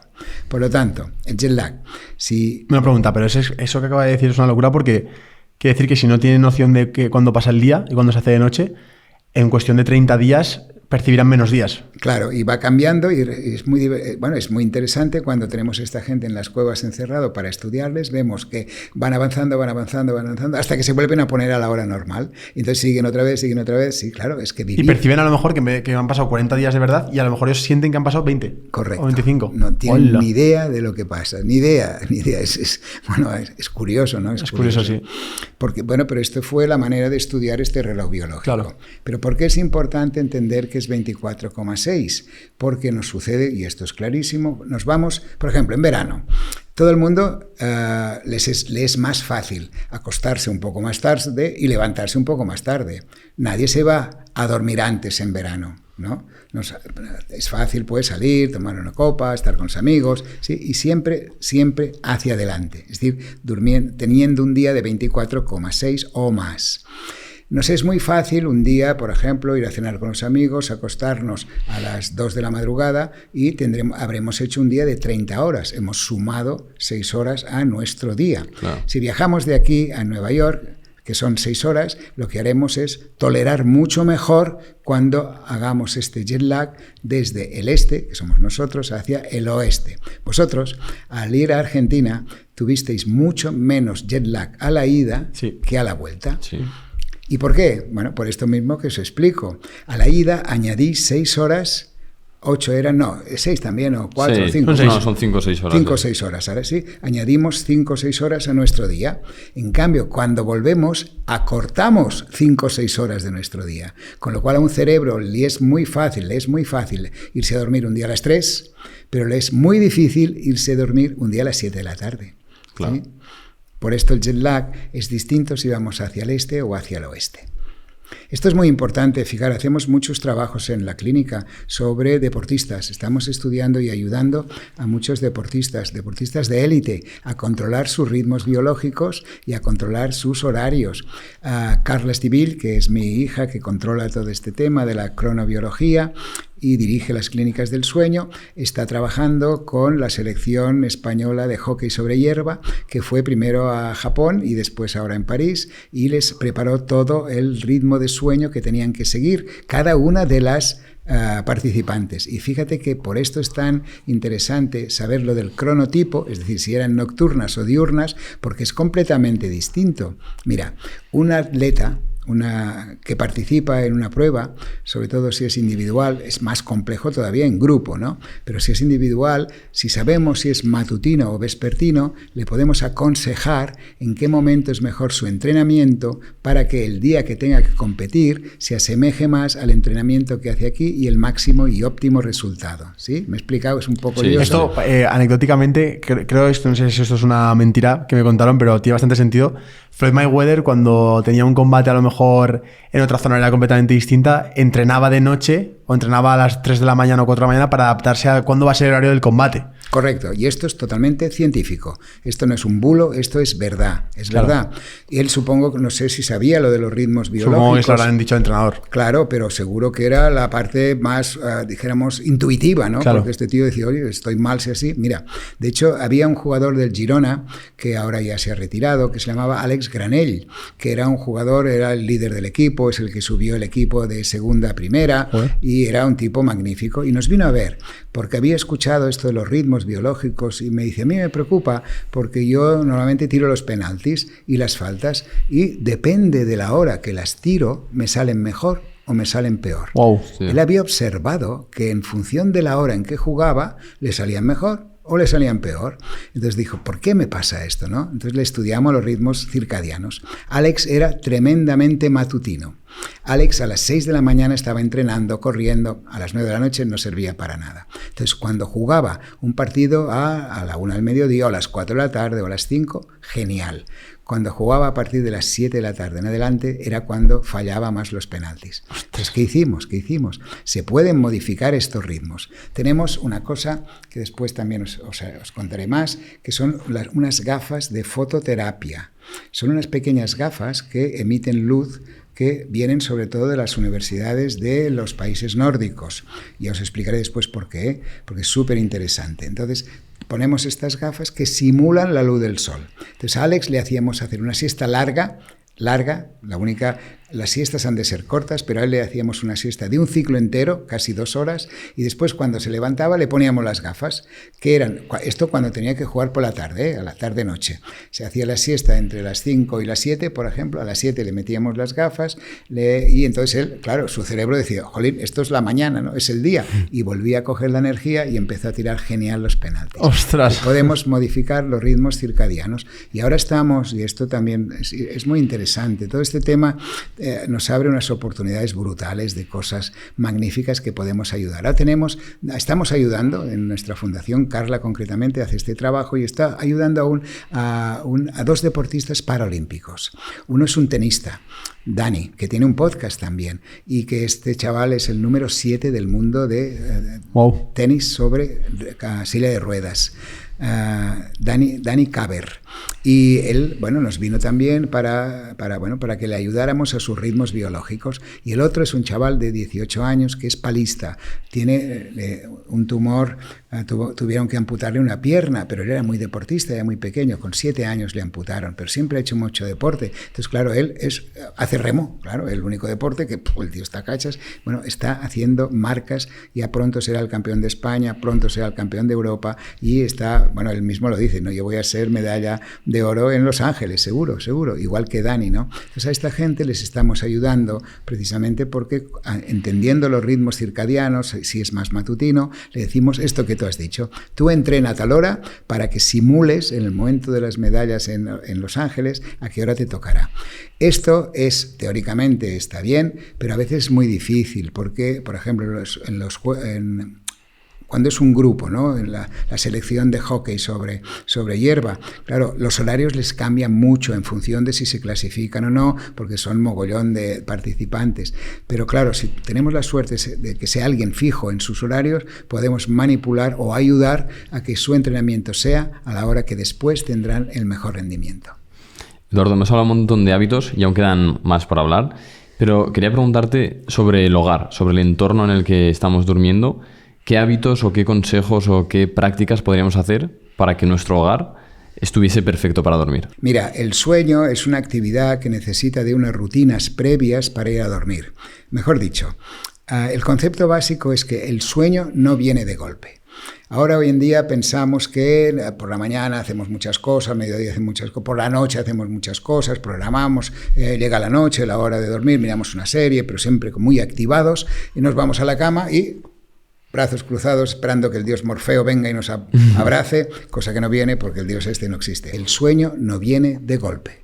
El sueño no viene de golpe, no hay un interruptor. Tú no puedes estar activado hasta última hora de la noche y pretender que en un plis-plas, en un desconectar, aparezca un sueño reparador, tranquilo, de 8 horas. Esto es imposible. Con lo cual hay que preparar el sueño. Pero tal como os he dicho antes, una frase que es poética, y es que el sueño empieza cuando abrimos los ojos. ¿Sí? ¿Por qué? Porque todo lo que hacemos durante el día nos va a influenciar en cómo va a ser nuestro sueño. Por lo tanto, durante el día tenemos que tener una serie de normas, medidas, que nosotros estamos pero muy, muy, muy metidos en estas normas para ayudar a la gente, porque estamos convencidos que es la forma que conseguiremos que mucha más gente duerma bien. De hecho, hemos hecho un producto que se llama El Camino del Descanso, que son unas normas que hemos grabado en vídeos para que, como si hiciéramos un libro, igual que hacer un libro, pues hemos hecho este vídeo para que la gente tenga estas normas. Entonces yo explico. El ejercicio, cuando haces ejercicio, lo que hace el cerebro es segregar unas sustancias que se llaman endorfinas. Las endorfinas es una sustancia que provoca felicidad. Por ejemplo, quedáis vosotros dos para jugar a pádel y a las 7 de la mañana para jugar a las 8. Os habéis ido a dormir tarde, preparando vuestro trabajo. Suena el despertador y tú dices, me cago en la mar, he quedado con el colega y ahora me da una pereza, pero pienso, él también dirá lo mismo, pero vendrá. Entonces, ¿qué pasa? Llegamos allí, hechos polvo, pero jugamos. Y después de jugar, una sensación brutal, porque es estas endorfinas. Claro, pero son estimulantes. Si tú haces esto a última hora de la noche, tendrás problemas para dormir. Por lo tanto, el deporte siempre es aconsejable hacerlo óptimo a primera hora de la mañana. Tolerable hasta las 5 o 6 de la tarde, pero nunca por la noche, porque si no nos va a activar. Pero es que estas sustancias no solo las segrega el deportista o la persona que hace deporte, no hace falta que sea un deportista, las segrega, por ejemplo, un actor de teatro. ¿Por qué los actores de teatro tienen esta mala fama que después de la función necesitan ir a tomar una copa? ¿Por qué? Porque son unos pringaos, unos bandarras. Súper activados energéticamente. Correcto. Después de la obra. Correcto, sí, porque la obra genera endorfinas, ¿sí? Por esto lo mismo sucede con los jugadores de fútbol, ¿eh? Y conocemos muchos porque hemos tratado mucho. Cuando juegan a las 10 de la noche y terminan a las 11, no duermen hasta las 3 de la madrugada, ¿eh? No claro. Es que sean unos holgazanes que salgan siempre, no, es que no pueden dormir, ¿no? Con lo cual, deporte a primera hora. Tercera cosa muy importante, la comida. La comida, el alimento, el hecho de comer, de alimentarnos, también ayuda a nuestro reloj biológico, ¿eh? Es otro de las cuerdas que necesita. Y otra vez el conocimiento popular que antes os he dicho de los abuelos, ¿eh? O de los bisabuelos, ¿eh? Hay que desayunar como un rey, almorzar como un príncipe y cenar como un lacayo, ¿sí? Esto lo hacían tus bisabuelos y los míos. Yo soy mi abuela es de un pueblecito cercano a donde sois vosotros. Yo de pequeñito viajaba allí y mi abuelo me contaba lo que hacía el bisabuelo y me decía, mira, aquí no teníamos luz y nos levantaba, mi padre, el bisabuelo, se levantaba cuando salía el sol. ¿Qué hacía el bisabuelo? Pues iba al corral lo primero. Cogía unos cuantos huevos, ahí se ponía su chorizo, su pan, su tomate, ¿sí? Hacía un desayuno fuerte. Desayunar como un rey. Después, ¿qué hacía? Bueno, pues cogía el mulo o cogía el caballo, se iba andando, hacía ejercicio, le tocaba el sol hasta el lugar donde trabajaba, 2 horas a lo mejor, ¿sí? Andando. Allí trabajaba durante toda la mañana. Cuando llegaba a la 1, fíjate que los horarios son importantes, se levantaba a las 6 y almorzaba alrededor de la 1, unas 7 horas después de haberse levantado. Desayunaba más suave porque se llevaba algo de casa y después hacía la siesta. Y la siesta la hacía a las 2 del mediodía. La siesta es una necesidad del cuerpo, o es mejor dicho, es una necesidad de este reloj biológico que tenemos después de estar 8 horas despierto. Si nos despertamos a las 6 de la mañana, la siesta, las ganas de dormir nos vendrán a las 2 del mediodía. Si nos despertamos a las 8 de la mañana, nos vendrán a las 4 de la tarde. Y fíjate que la cultura latina, nosotros hemos seguido lo que nos pide el cuerpo, ¿eh? Hacemos la siesta como una señal de cumplir lo que nos pide el cuerpo. Y es una siesta después de haber dormido las horas correctas, ¿eh? No para suplir lo que no hemos dormido por la noche. Pero con detalles, ¿no? Porque la siesta correcta, como has dicho al principio, no es una siesta de ciclo entero, sino que es una siesta de apenas 20 minutos. Correcto, porque es lo que dura el primer peldaño, que es el sueño superficial. Y eso, entonces, esa siesta muy reparadora. Sí que es muy buena, sí que es saludable. Muy reparadora. ¿Por qué? Porque ya hemos dormido todo el restante durante la noche. Vale. Entonces, ¿qué pasa si dormimos solo 5 horas? Pues que entonces este cerebro tendrá ganas de dormir más, porque iremos cortos de sueño, con lo cual esta siesta la haremos demasiado larga. Si dejamos que el cerebro nos deje dormir lo que queremos cuando hemos dormido poco durante la noche, lo que sucederá es que no solamente tendremos el sueño superficial, sino que caeremos en el sueño profundo. Y es cuando nos despertamos después de 3/4 de hora, 2 horas, con la cabeza espesa, sí. Me sienta mucho peor, yo no me gusta hacer la siesta, no, es porque la hacemos mal. Pero el bisabuelo, otra vez, hacía una siesta magnífica de 20 minutos. ¿Y qué hacía el bisabuelo? Otra rutina del día para llegar a la noche de forma perfecta. Lo que hacía el bisabuelo era, después de esta siesta, seguía trabajando, pero ya con la luz del sol que se iba apagando, era el crepúsculo. Cuando él calculaba que el tiempo que le daría la luz del sol para llegar a su casa, recordar que no había luz, con lo cual él calculaba perfectamente lo que tardaba la luz del sol a marcharse. Era brutal, brutal. Según el lugar donde estaba, se iba a una hora, se iba a otra, casi sin reloj, porque no tenían. Entonces lo que sucedía es que el cerebro del bisabuelo, a medida que llegaba la información de la luz, empezaba a fabricar melatonina, con lo cual llegaba a casa. ¿Y qué hacía cuando llegaba a casa? Cenaba poco, una sopa, trozo de queso. ¿Y qué hacía después? Desconectar. Como mucho, sacaba la silla fuera de la calle, hablaba con el compañero, con su mujer. De nada de lo que tenía que ver su vida cotidiana. Es decir, hay que hacer una actividad que no tenga nada que ver con nuestra actividad laboral para preparar el sueño. Claro. Esto es importantísimo entenderlo hoy en día. Claro, el bisabuelo lo hacía de forma genial. Evidentemente vivía menos años porque no sabíamos tanto de enfermedades concretas, por ejemplo, del corazón, de muchas otras cosas. Pero de salud, de calidad de vida, este abuelo era brutal, brutal. Lo hacía todo bien, espontáneamente, ¿eh? Todo bien. Hacía otra cosa muy divertida, y ahora os vais a reír, ¿eh? Se inventó el ayuno intermitente, el abuelo. ¡Ostras! Claro, el ayuno intermitente. ¿Pero qué es el ayuno intermitente? No, ahora está muy de moda, ¿eh? Fíjate que los científicos, cuando podemos demostrar cosas que el saber popular ya sabe, nos parece que hemos descubierto el fin del mundo, ¿sí?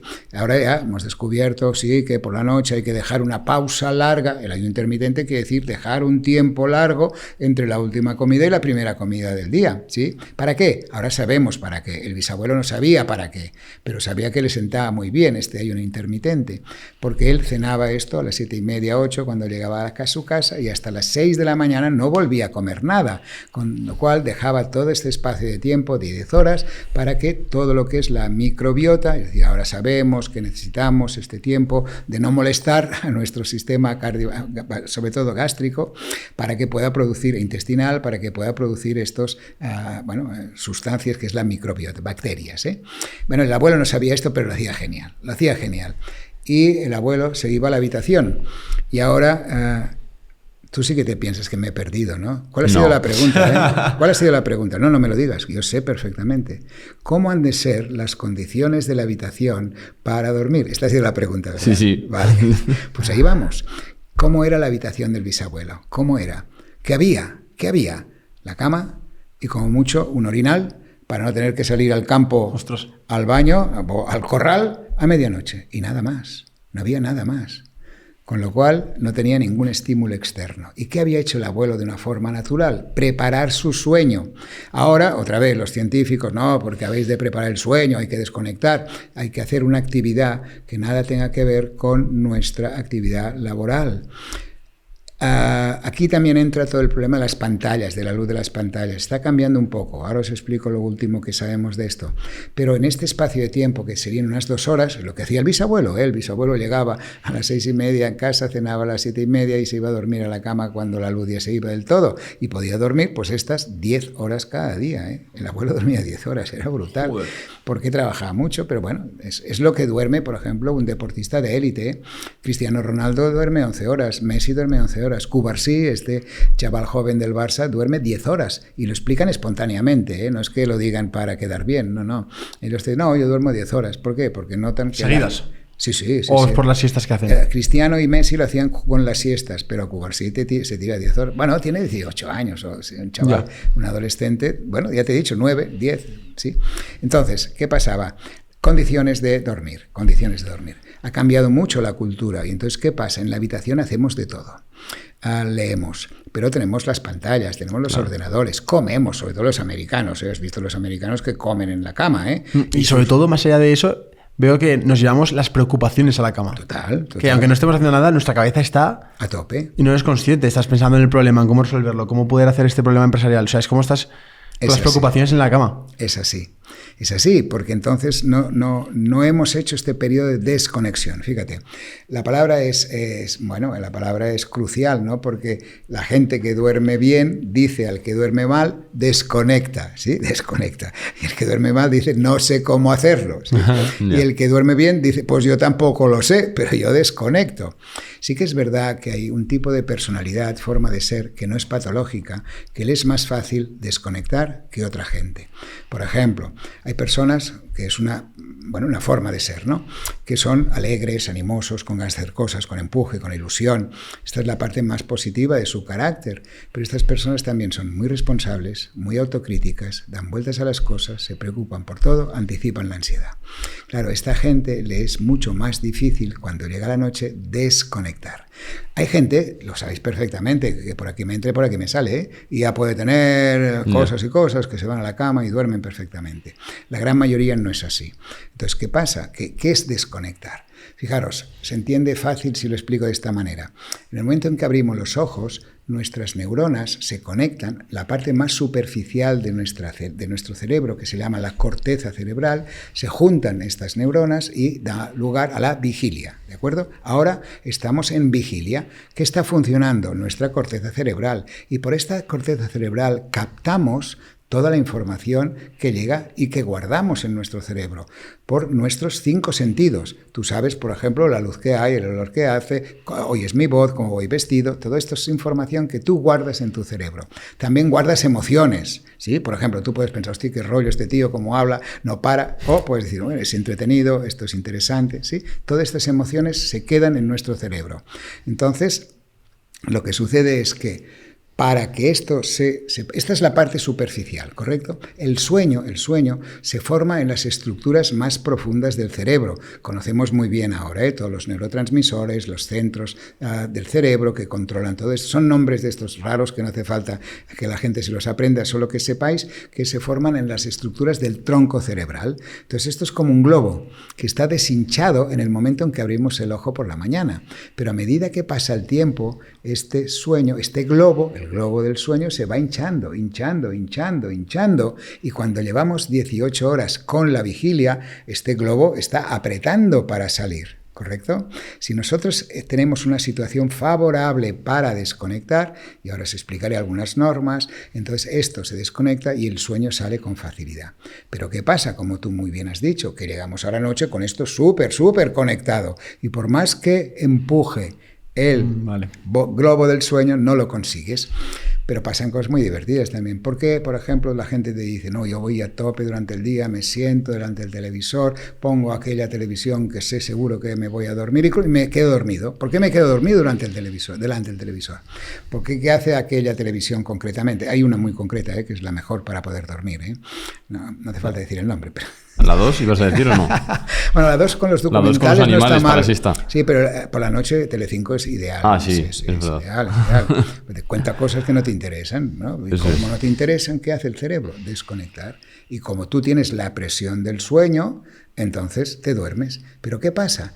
Que pone los anuncios un poco más fuertes, ¿sí? ¿Te has fijado, Sí. El volumen. ¡Ah! Entonces te despiertas y, jolín, la hora, no sé qué, me voy a la cama, ¡clac!, vuelves a conectar y te vuelven todos los temas que tienes pendientes. Con lo cual, a la cama os vais todos con la corteza conectada y no cabemos todos en la cama, con las preocupaciones, todo esto. Por esto hay que desconectar. ¿Y cómo desconectamos? Entender que necesitamos 2 horas para este proceso de desconexión. Vale. Y 2 horas significa, primero, cenar pronto, cenar a las 8, 8 y cuarto, 8 y media, para tener este tiempo. Pongamos unas horas, dijéramos, habituales, entre las 11 de la noche y las 7 de la mañana, que sería un buen horario para poder trabajar la mayoría de gente. Hay otros trabajos que no puede ser, pero la mayoría podemos hacer esto. Entonces, ¿qué hay que hacer? 2 horas antes, intentar una comida ligera, muy importante, para hacer el ayuno intermitente, tan típico hoy en día, que lo haréis perfectamente sin querer, con lo cual mantendréis el peso, no hará falta hacer dietas, todas estas cosas se controlan. Los abuelos eran delgados, los bisabuelos eran delgados, porque hacían mucho ejercicio y tenían unas buenas rutinas. Entonces, durante este periodo, ¿qué hay que hacer? Sobre todo, hacer una actividad que no tenga nada que ver con vuestra actividad profesional. Vosotros concretos. No podéis en absoluto escuchar un podcast. En absoluto.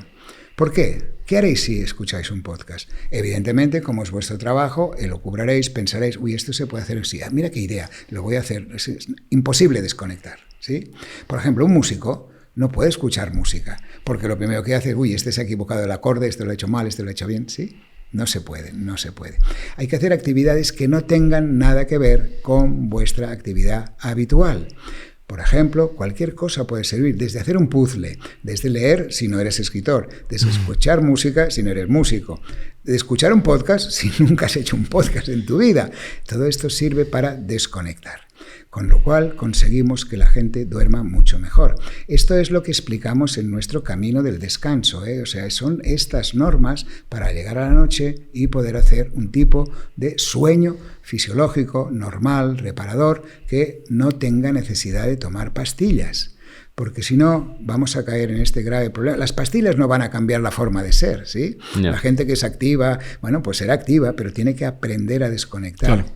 Ahora, si las últimas novedades, siempre nos guiamos por lo que dicta normalmente la Academia Americana del Sueño, que es la sociedad que nos une a todos los profesionales que trabajamos en el sueño, somos miembros de esta sociedad americana, y allí es donde nos dictan un poco y donde estudiamos, donde investigamos las normas para dormir mejor. Con el tema del insomnio se trabaja muchísimo y se ha visto que entre nuevos fármacos, que es lo que os he contado antes que tenemos, y sobre todo las normas higiénicas de sueño, lo que llamamos la terapia cognitivo-conductual. Esto es un apellido que le hemos puesto, pero sería las normas que os ha explicado el Estivil, ¿sí? Estas son la terapia cognitivo-conductual.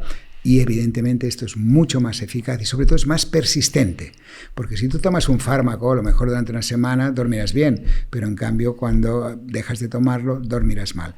Son muy útiles los fármacos en el control del jet lag. ¿Por qué? Porque lo tomas justo para adaptarte los 2 o 3 días de viaje, que por cierto, nosotros hacemos mucho esto. La gente nos escribe, sobre todo los pacientes que tenemos, o gente, amigos también, o hacemos un servicio de esto, que lo que hacemos es, nos pedimos los horarios de los vuelos y les damos las indicaciones de cómo dormir, sobre todo para... Es distinto a la ida que a la vuelta. Porque claro, imagínate vosotros, os vais a Argentina a la vuelta, que el avión sale a determinada hora, que aquí son a lo mejor las 11 de la noche o las 12 de la noche, allí son las 5 de la tarde, pero tenéis que forzar el sueño.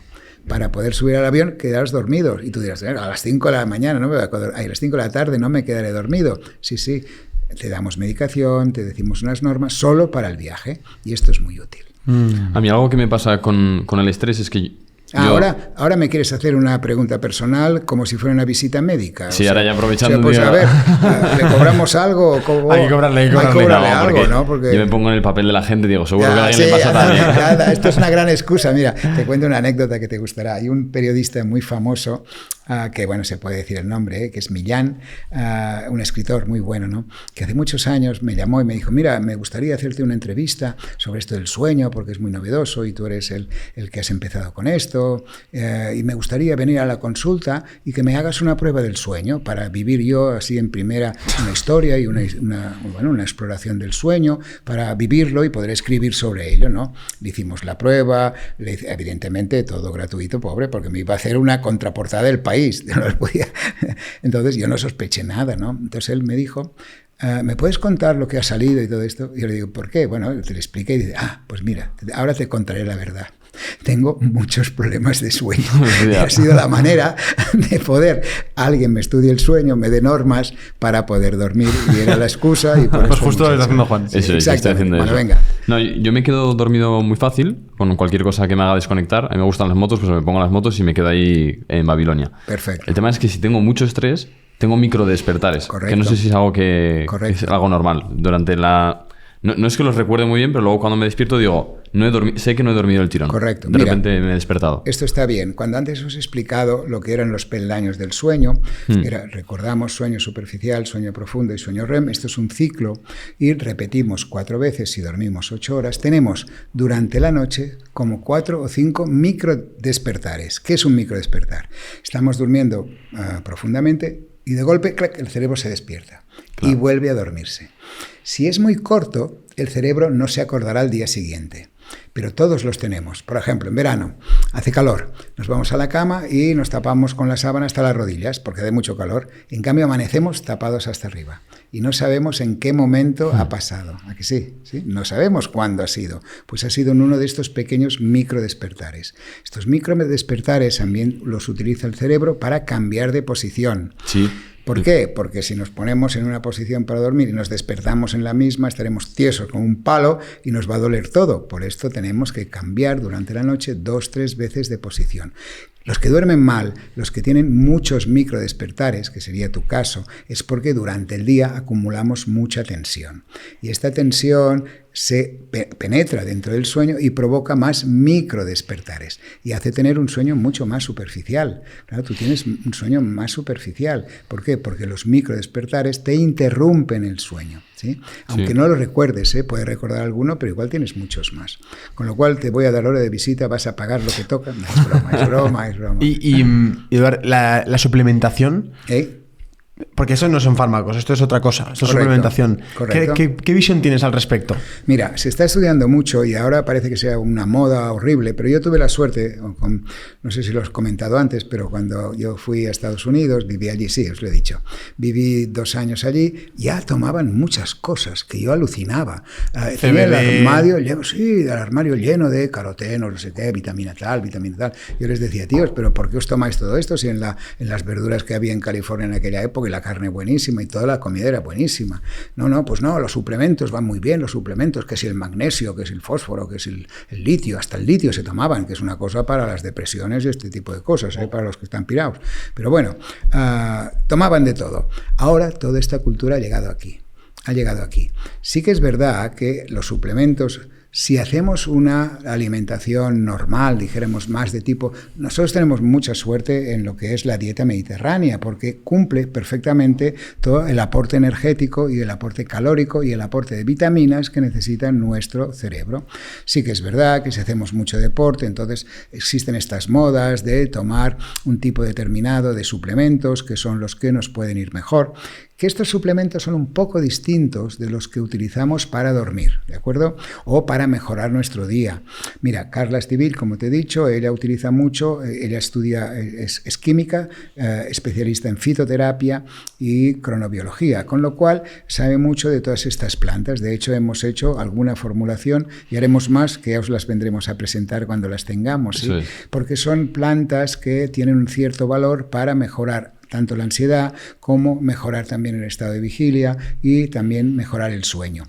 Todas estas cosas tomadas con moderación es correcto. El problema es la moda, muchas veces, de que en Internet tienes mucha información y no siempre la información en Internet es es científica, ¿no? La mayoría de veces son opiniones de gente que te dice, no, yo me tomo 2 huevos fritos por la mañana mezclado con no sé qué de avena y unas cosas que, si le van bien, perfecto. Yo soy muy respetuoso con todo esto y no me meto nunca. Entonces, dos suplementos sobre todo que se me vienen a la cabeza. Sí. Uno de ellos, más que suplemento, es una bebida, que son la cafeína y la melatonina, ¿no? Nada que ver una a la otra. Mira, la cafeína es brutal porque siempre se ha conocido desde hace muchos años. Los estimulantes se han tomado de forma incluso natural. Total. Que sé, por ejemplo... El mate. Claro, el mate es uno, el té es otro. Llevan cafeína, pero es que hay otros. Por ejemplo, en Perú, en Bolivia, yo he estado y veo que la gente consume hojas de coca para mejorar, no la toman como droga, sino para mejorar la altitud, los problemas que hay con la energía y todo esto. Entonces, ¿qué pasa? La cafeína es un estimulante. Tomado con moderación, por ejemplo, un café por la mañana, un té, un mate por la mañana, puede ser muy útil, incluso hasta el mediodía. Con la cafeína sucede algo muy interesante que es bueno que la gente lo sepa, y es que la velocidad de eliminación de la cafeína varía mucho de una persona a otra. Hay gente que se toma un café a las 2 del mediodía y ya no puede dormir. Otros se lo toman a las 10 de la noche y te dicen, no, pues yo me tomo un café por la noche y duermo perfectamente. Los que hacen esto de la noche es porque eliminan muy rápidamente la cafeína. En cambio, los que les cuesta más eliminarla son la gran mayoría de gente, les cuesta más, con lo cual hasta al cabo de 10, 11 horas no pueden dormir. Esto sería la cafeína. Pero después hay otras bebidas energizantes, por ejemplo el Red Bull es realmente una bebida energizante.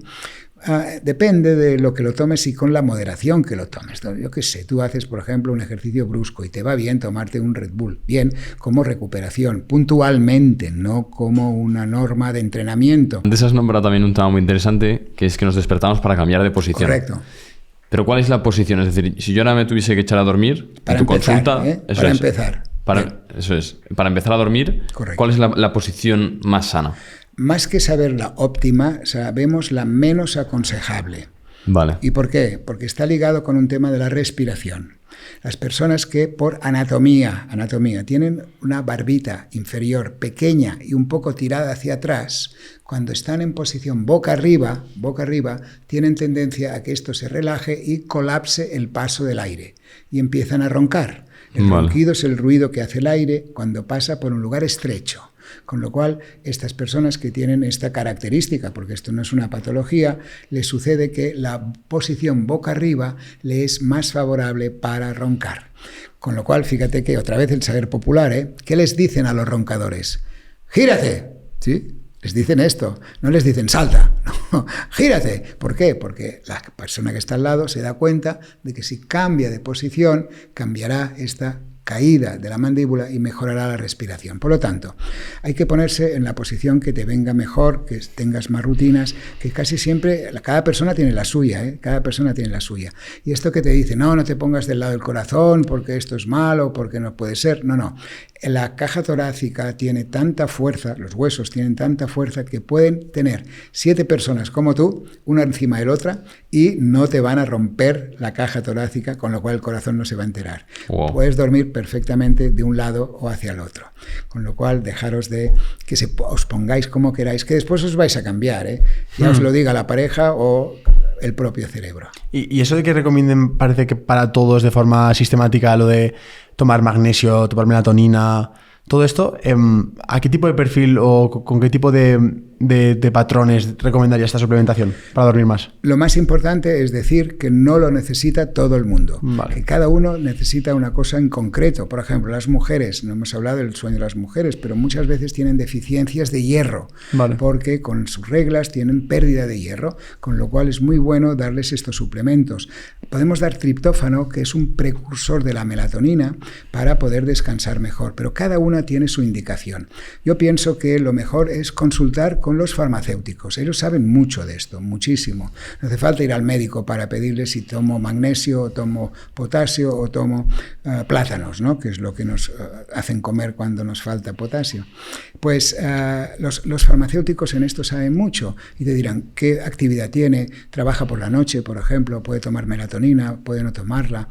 La melatonina no va bien para todos, ni mucho menos, porque lo que hace la melatonina es regular el ritmo biológico. Hay que tomarla siempre a la misma hora.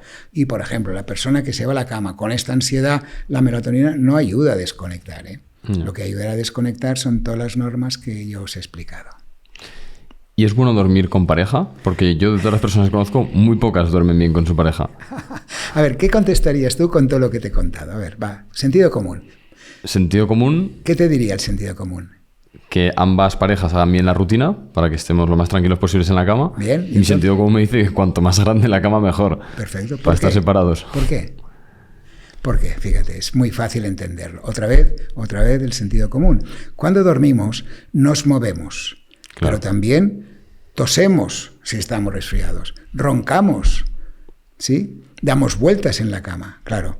Desde el punto de vista sentimental o amoroso, dormir con la pareja está muy bien desde este punto de vista, porque es el cariño, tienes el afecto, ¿no? Pero incluso las parejas que utilizan, todos lo hemos hecho, sobre todo al principio de tener una relación, pero es que la verdad es que al cabo de 20 minutos ya estamos separados, Yeah. Y decían, vete para allá, déjame sitio, ¿sí? Esto es normal. ¿Por qué? Porque nos movemos, nos giramos, claro. Si tú tienes al lado a alguien que está resfriado, pobre, ¿qué pasará? Bueno, pues a lo mejor tiene tos, que él no se despierta con la tos, pero esta tos a ti te despierta. Mirad, cualquier ruido, y volvemos a las condiciones que tú me has preguntado, que deben ser las ideales para dormir.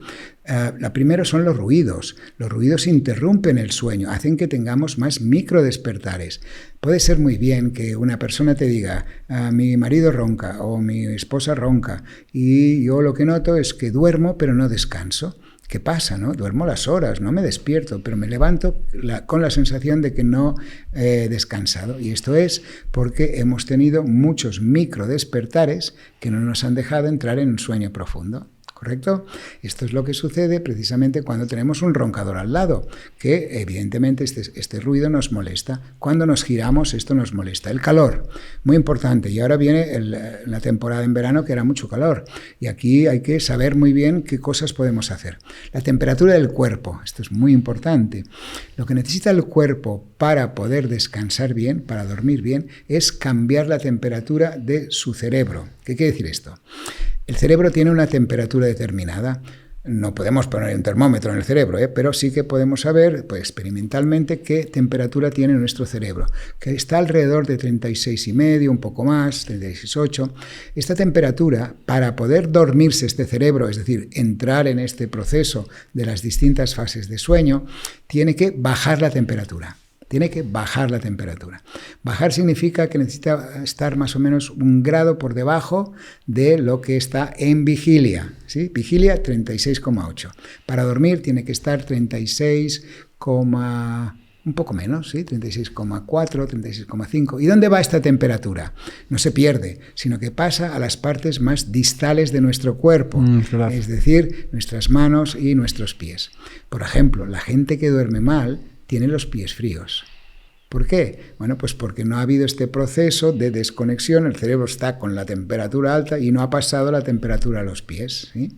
Por lo tanto, muy importante la temperatura exterior. En verano, ¿qué sucede? Que necesitamos transpirar, muy importante, por esto el aire acondicionado, que es bueno, pero siempre que esté fuera de la habitación, los ventiladores, que son más adecuados, y después, evidentemente, hay mucha gente que no tiene el dinero para poder tener un aire acondicionado como Dios manda, ni tener un ventilador, con lo cual han de abrir la ventana, ¿sí? Y esto hay millones de personas en el mundo. ¿Qué pasa al abrir la ventana? Bueno, que empezaremos a escuchar los ruidos que tenemos debajo, y si tenemos la mala suerte de que sea un lugar donde pasen coches o hable gente, esto será horrible. Por esto recomendamos dormir con tapones, dormir con un antifaz, porque es muy importante siempre dormir con oscuridad, porque es cuando fabricamos la melatonina, y también es muy importante que esta persona pueda tener una toalla húmeda que la podemos poner detrás de las orejas, los lugares donde se acumula más el calor, también en la nuca, y no pasa nada, ¿no? Antes las abuelas decían, uy, que no se ponga nada el pelo mojado para dormir, que se va a resfriar. No, esto es mentira, no, al contrario, es bueno tener esta mínima humedad para poder dormir mejor. Si nos despertamos a medianoche, también será bueno utilizar estas toallas húmedas que podemos guardar en la mesita de noche. Totalmente de acuerdo. Y perdona, vamos a contestarle si es mejor separado juntos, ¿no? Yo siempre le digo que mucho mejor, lo óptimo, desde el punto de vista amoroso, está muy bien, ¿correcto? Con lo cual aquí no entraremos en las opiniones de nadie, ¿eh? Todo el mundo haga lo que quiera, ¿eh? Otra vez lo mismo, yo no opino, ¿eh? Yo os digo lo que la ciencia nos dice. ¿Y qué es lo óptimo? Lo óptimo, evidentemente, es dormir separados, ¿sí? Y lo óptimo sería dormir en habitaciones separadas. Porque no todo el mundo tiene tanto dinero para tener una habitación para cada uno, pero fíjate que muchas parejas empiezan ya a dormir en habitaciones separadas. Sí. Tú puedes ir a la cama, hacer todo lo que quieras, estar de forma amorosa con tu pareja, pero después tú te vas a tu cama y ella también. Y pero claro, yo noto tanto el tenerlo a mi lado. Bueno, pues bien, perfecto, pero esto es normalmente si el que ronca está al lado, ya te digo yo que no dormirá. Viendo las portadas de tus libros, me llamó mucho la atención el cambio de físico que tuvo. Creo que nunca le han preguntado en podcast sobre su experiencia con ese cambio físico y qué fue lo que le hizo encender ese chip, ¿no? a perder peso, y cómo se ha sentido después, porque creo que también la pérdida de peso ayuda a poder mejorar el sueño, ayuda a mejorar tu salud. ¿Qué pasó ahí? ¿Cómo lo viste? Sí, yo te lo explico porque es una cosa personal que es bueno para mucha otra gente, ¿eh? Yo, mira, tal como te he contado antes, yo vengo de una familia muy humilde que pasaron mucha hambre durante la guerra. Con lo cual, yo soy hijo de la posguerra, nací en el 48, y lo que era en aquel momento adecuado, dijéramos, es tener un niño gordito, porque significaba que había salud en la familia, o al menos había algo de trabajo, y que aquella familia comía. Yo recuerdo muy bien que ya desde pequeño, jugando por la calle, que no había coches entonces, yo tenía a mi abuela y a mi madre, porque vivíamos todos en el mismo lugar, con el plato detrás. dándome de comer. Con lo cual, sin querer, y ahora lo sabemos, condicionaron todo lo que era mi alimentación. Yo ya desde pequeñito siempre había tenido un sobrepeso, porque lo que hace cuando sobrealimentas a un niño, el volumen del estómago es más grande, con lo cual la sensación de saciedad no llega hasta que el volumen del estómago está lleno. Con lo cual yo comía, pues bueno, recuerdo 15, 16 años y comía bien. Yo para desayunar un bocata que me comía y para primer plato macarrones y después lo que tocaba y después yo hacía mucho ejercicio porque me gustaba mucho de pequeño, pero iba ganando peso hasta que incluso a los 16 años ya me di cuenta de que era un sobrepeso y empezaba ya a hacer alguna dieta, cosas raras, aquello que no te gustas con 16 años. Y el cambio importante fue ir a Estados Unidos. Allí cambió mi dieta totalmente porque tenía que comer lo que me daban, no me daban más de lo que me daban, y hacía mucho ejercicio porque era lo habitual, ¿eh? Yo andaba cada día como un cuarto de hora para llegar al high school. Y volvía del high school otro cuarto de hora, y además en el high school te hacían hacer 1 hora de ejercicio físico obligatorio más 2 horas de entrenamiento del deporte que quisieras. Entonces eran 3 horas así, más el cuarto de hora de ida, cuarto de hora de vuelta, y después cenábamos a las 6 de la tarde. Y recordar que os he dicho que era en California, un pueblo que está al lado del mar. Y claro, no había aquel momento, solo había un canal de televisión en Estados Unidos, que todavía era muy al principio, y nos encontrábamos los amigos, íbamos a la playa, y en la playa hacíamos surf, que era lo único que se podía hacer en la playa, ¿no? Y claro, fíjate la cantidad de ejercicio. Entonces allí perdí mucho peso. Al volver aquí, las rutinas como ya estudiaba, dejé un poco de hacer tanto ejercicio, y mis rutinas de comida se perdieron un poco, porque volvía la familia, todo lo igual, primer plato, segundo plato, tienes que comer para estar fuerte. Claro, pues yo llegué delgado, me dijo, ¿qué te pasa? Estoy fenomenal. No, niño, estás prim, que en catalán estás prim, que estás delgado.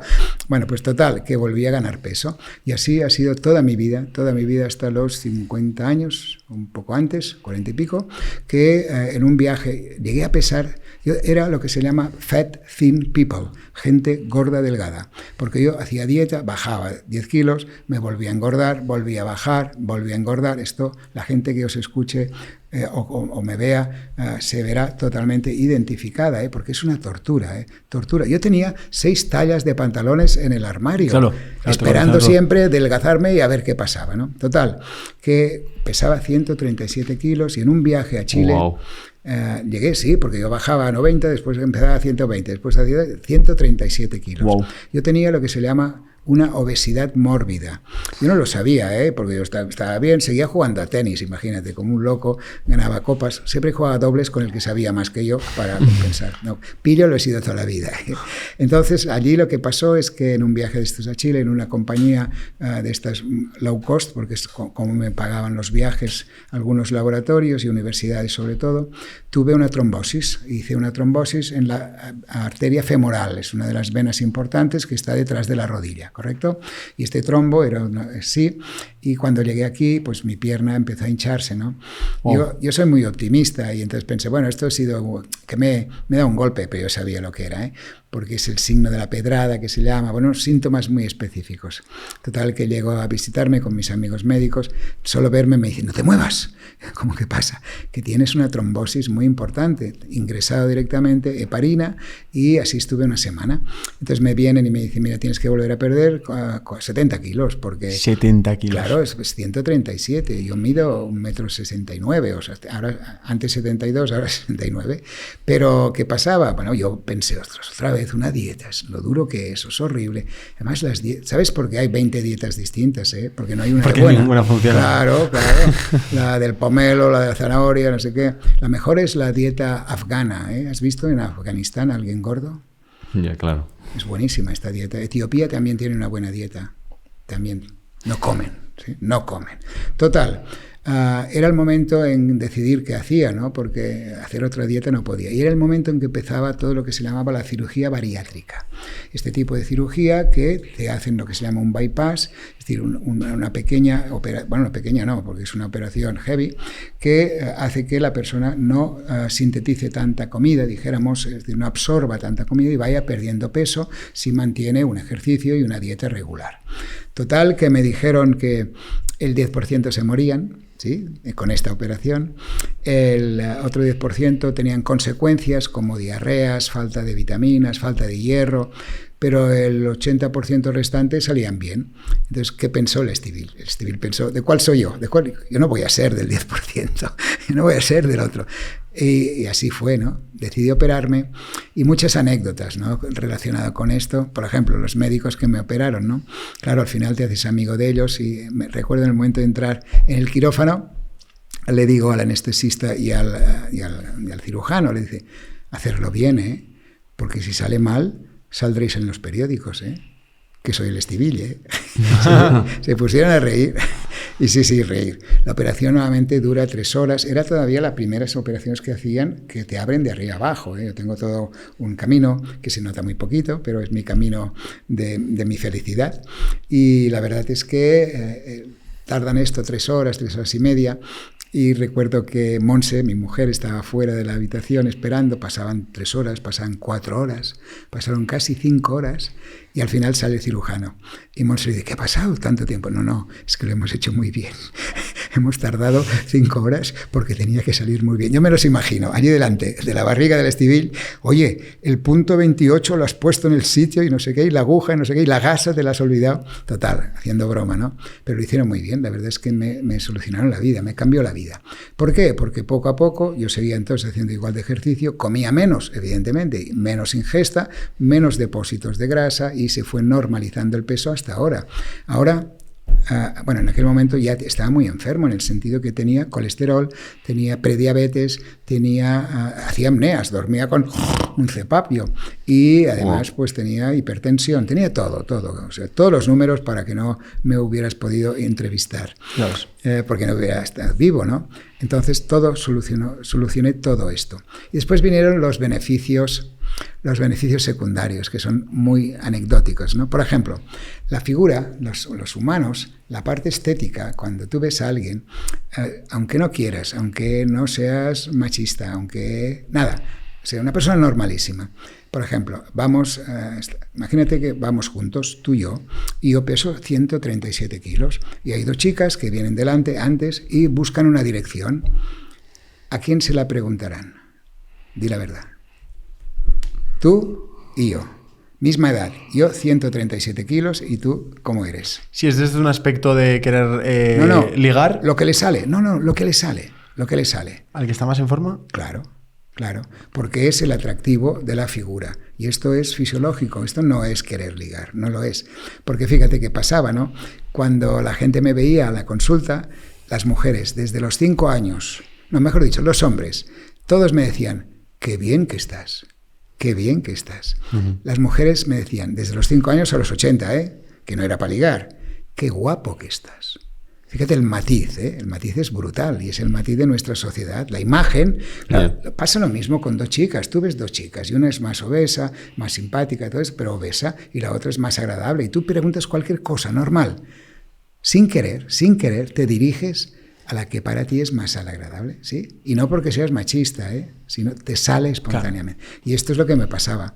Y la segunda anécdota muy divertida es que yo siempre había querido tener unos Levi's, los pantalones estos tejanos, que eran los 505, los famosos, 505. Total, que nunca había podido tener ninguno, porque yo siempre tenía que ir a tallas grandes, el Corte Inglés. Ya me conocían allí, claro, porque medía un enorme. Total, que cuando ya pesaba los 70 kilos, que los perdí en un año más o menos, me fui al Corte Inglés a comprarme los tejanos, todo feliz, y fui allí, sección tejanos, no fui a las tallas grandes, ya fui a la mía directamente. Y entonces la chica me mira y dice, uy, no, aquí no tenemos.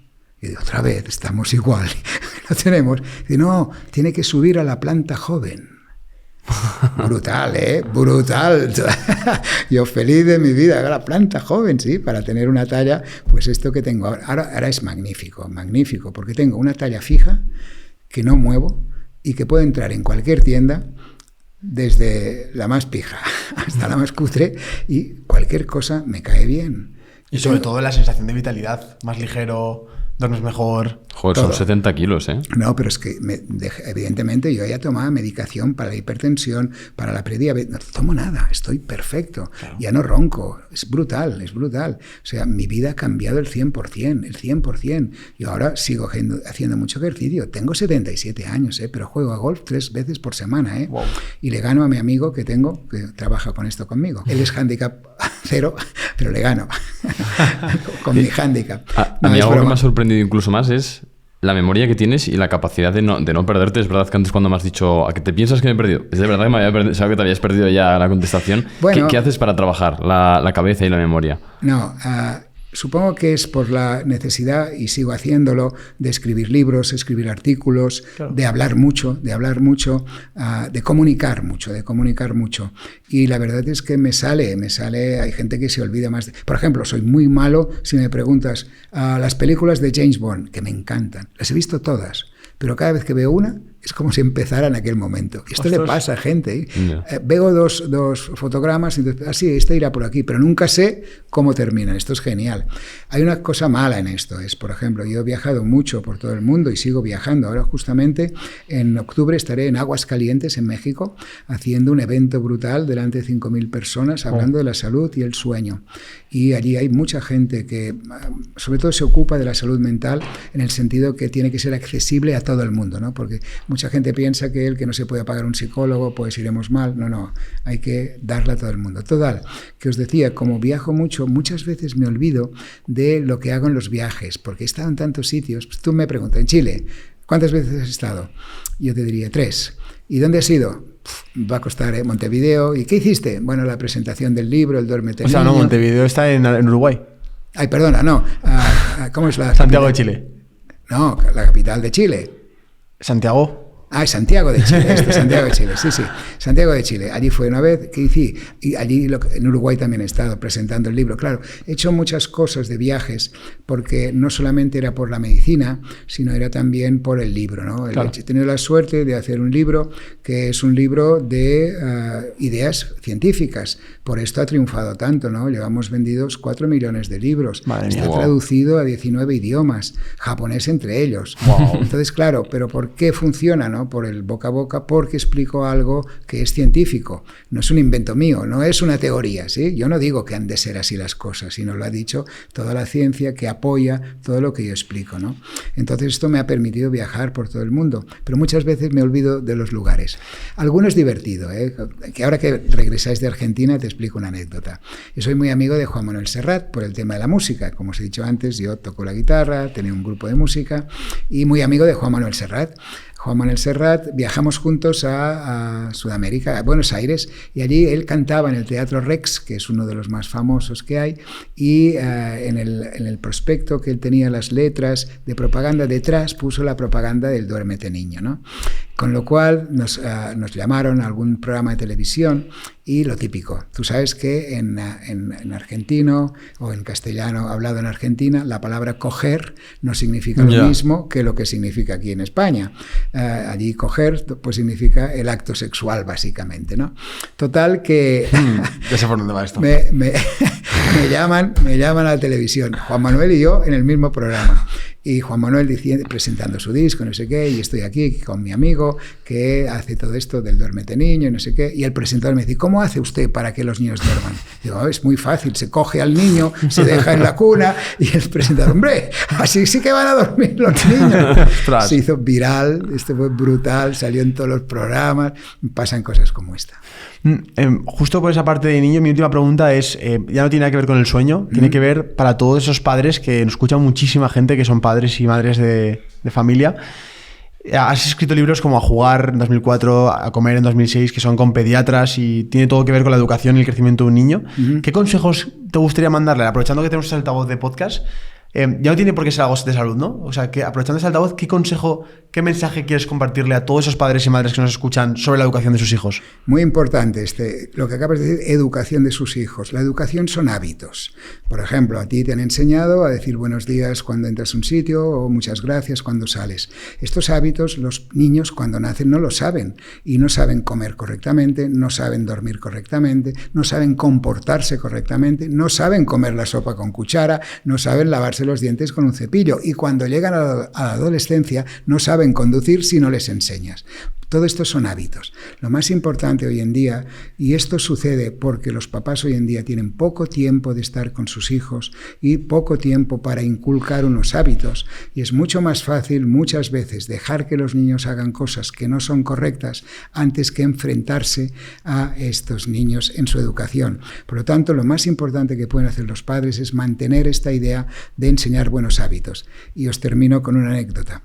Ayer paré en un restaurante cercano aquí a comer, y al lado vinieron una pareja, 2 niños, una niña que debería tener unos 5 años y un niño de 7, papá y mamá delante. Para comer, el papá y mamá pidieron comida y para los niños un plato vacío. Y lo que hicieron es, de lo que comía el papá y la mamá, les dieron un poquito a los 2 niños. No comían macarrones, ¿sí? Qué bueno. No comían macarrones. Les fui a felicitar, les dije, sensacional, ustedes lo hacen muy bien. Aparte había otra cosa, la mamá jugaba con la niña, estas cosas que juegan los niños. Y no estaba con el móvil puesto delante del vaso. Correcto. Totalmente. Y les felicité, hay pocas, estas parejas son las que lo hacen bien, ¿no? Claro, la mamá decía, bueno, es que yo cuido mucho estos detalles porque sé que enseñar buenos hábitos, tanto sea de dormir como de educación, como hábitos higiénicos, como hábitos de comida, son cosas que los papás pueden enseñar a los hijos. Por lo tanto, toda la gente que nos escucha que es papá, sobre todo que se concentren mucho en enseñar hábitos, en poner límites.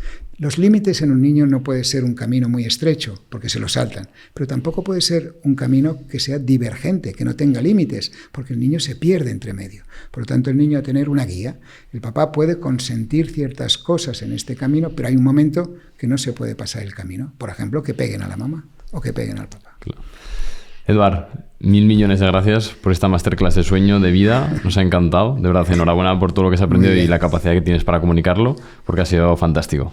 Me encanta, yo doy las gracias otra vez por lo mismo. El paradigma de comunicación actualmente en nuestra sociedad ya ha dejado de ser la televisión, la prensa y la radio, porque esto es para las personas más mayores, porque los jóvenes solo utilizan el Instagram, el TikTok, pero sobre todo escuchan los podcasts, que yo aluciné mucho. Yo tengo un nieto de 16 años, otro de 19, y un día me dicen hace un par de años, te he visto y te he oído en un podcast. Y yo digo, ¿qué? No sabía lo que era, 2 años. Y dice, sí, esto que escucho yo, ¿cómo que escuchas tú un podcast? El mayor hace ciencias políticas y, bueno, pues va todo el día con el pinganillo escuchando podcast. ¿Pero qué es esto? ¿Qué escuchas? No, escucho cosas que me interesan mucho y escojo la gente buena. Os conocí a vosotros, por ejemplo. Conocía a Uri Sabat, conocía a los de Nud, conocía a los de Better. Claro, bueno. Eso escogen, O sea, no oyen cualquier cosa, no oyen cualquier cosa. Oyen realmente conceptos científicos, y esto es lo que agradezco muchísimo que sigáis haciendo. Os empujo para que sigáis haciéndole. Os animo a que lo sigáis en esta línea, de verdad. Muchísimas gracias, Eduard. Gracias a ti que estás escuchando esto. Recuerda que tenéis tanto el método para poder mejorar vuestro sueño en la descripción de Eduard, como también nuestra guía que os vamos a compartir con hábitos que hemos aprendido no solo de Eduard, sino de muchos otros expertos relacionados con el sueño y también para poder mejorar otras partes de la salud. Te dejamos en la descripción. También te puedes suscribir al canal, que es gratis y nos ayudas un montón a poder crecer este programa. Y nos vemos en la siguiente. Adiós. Chao.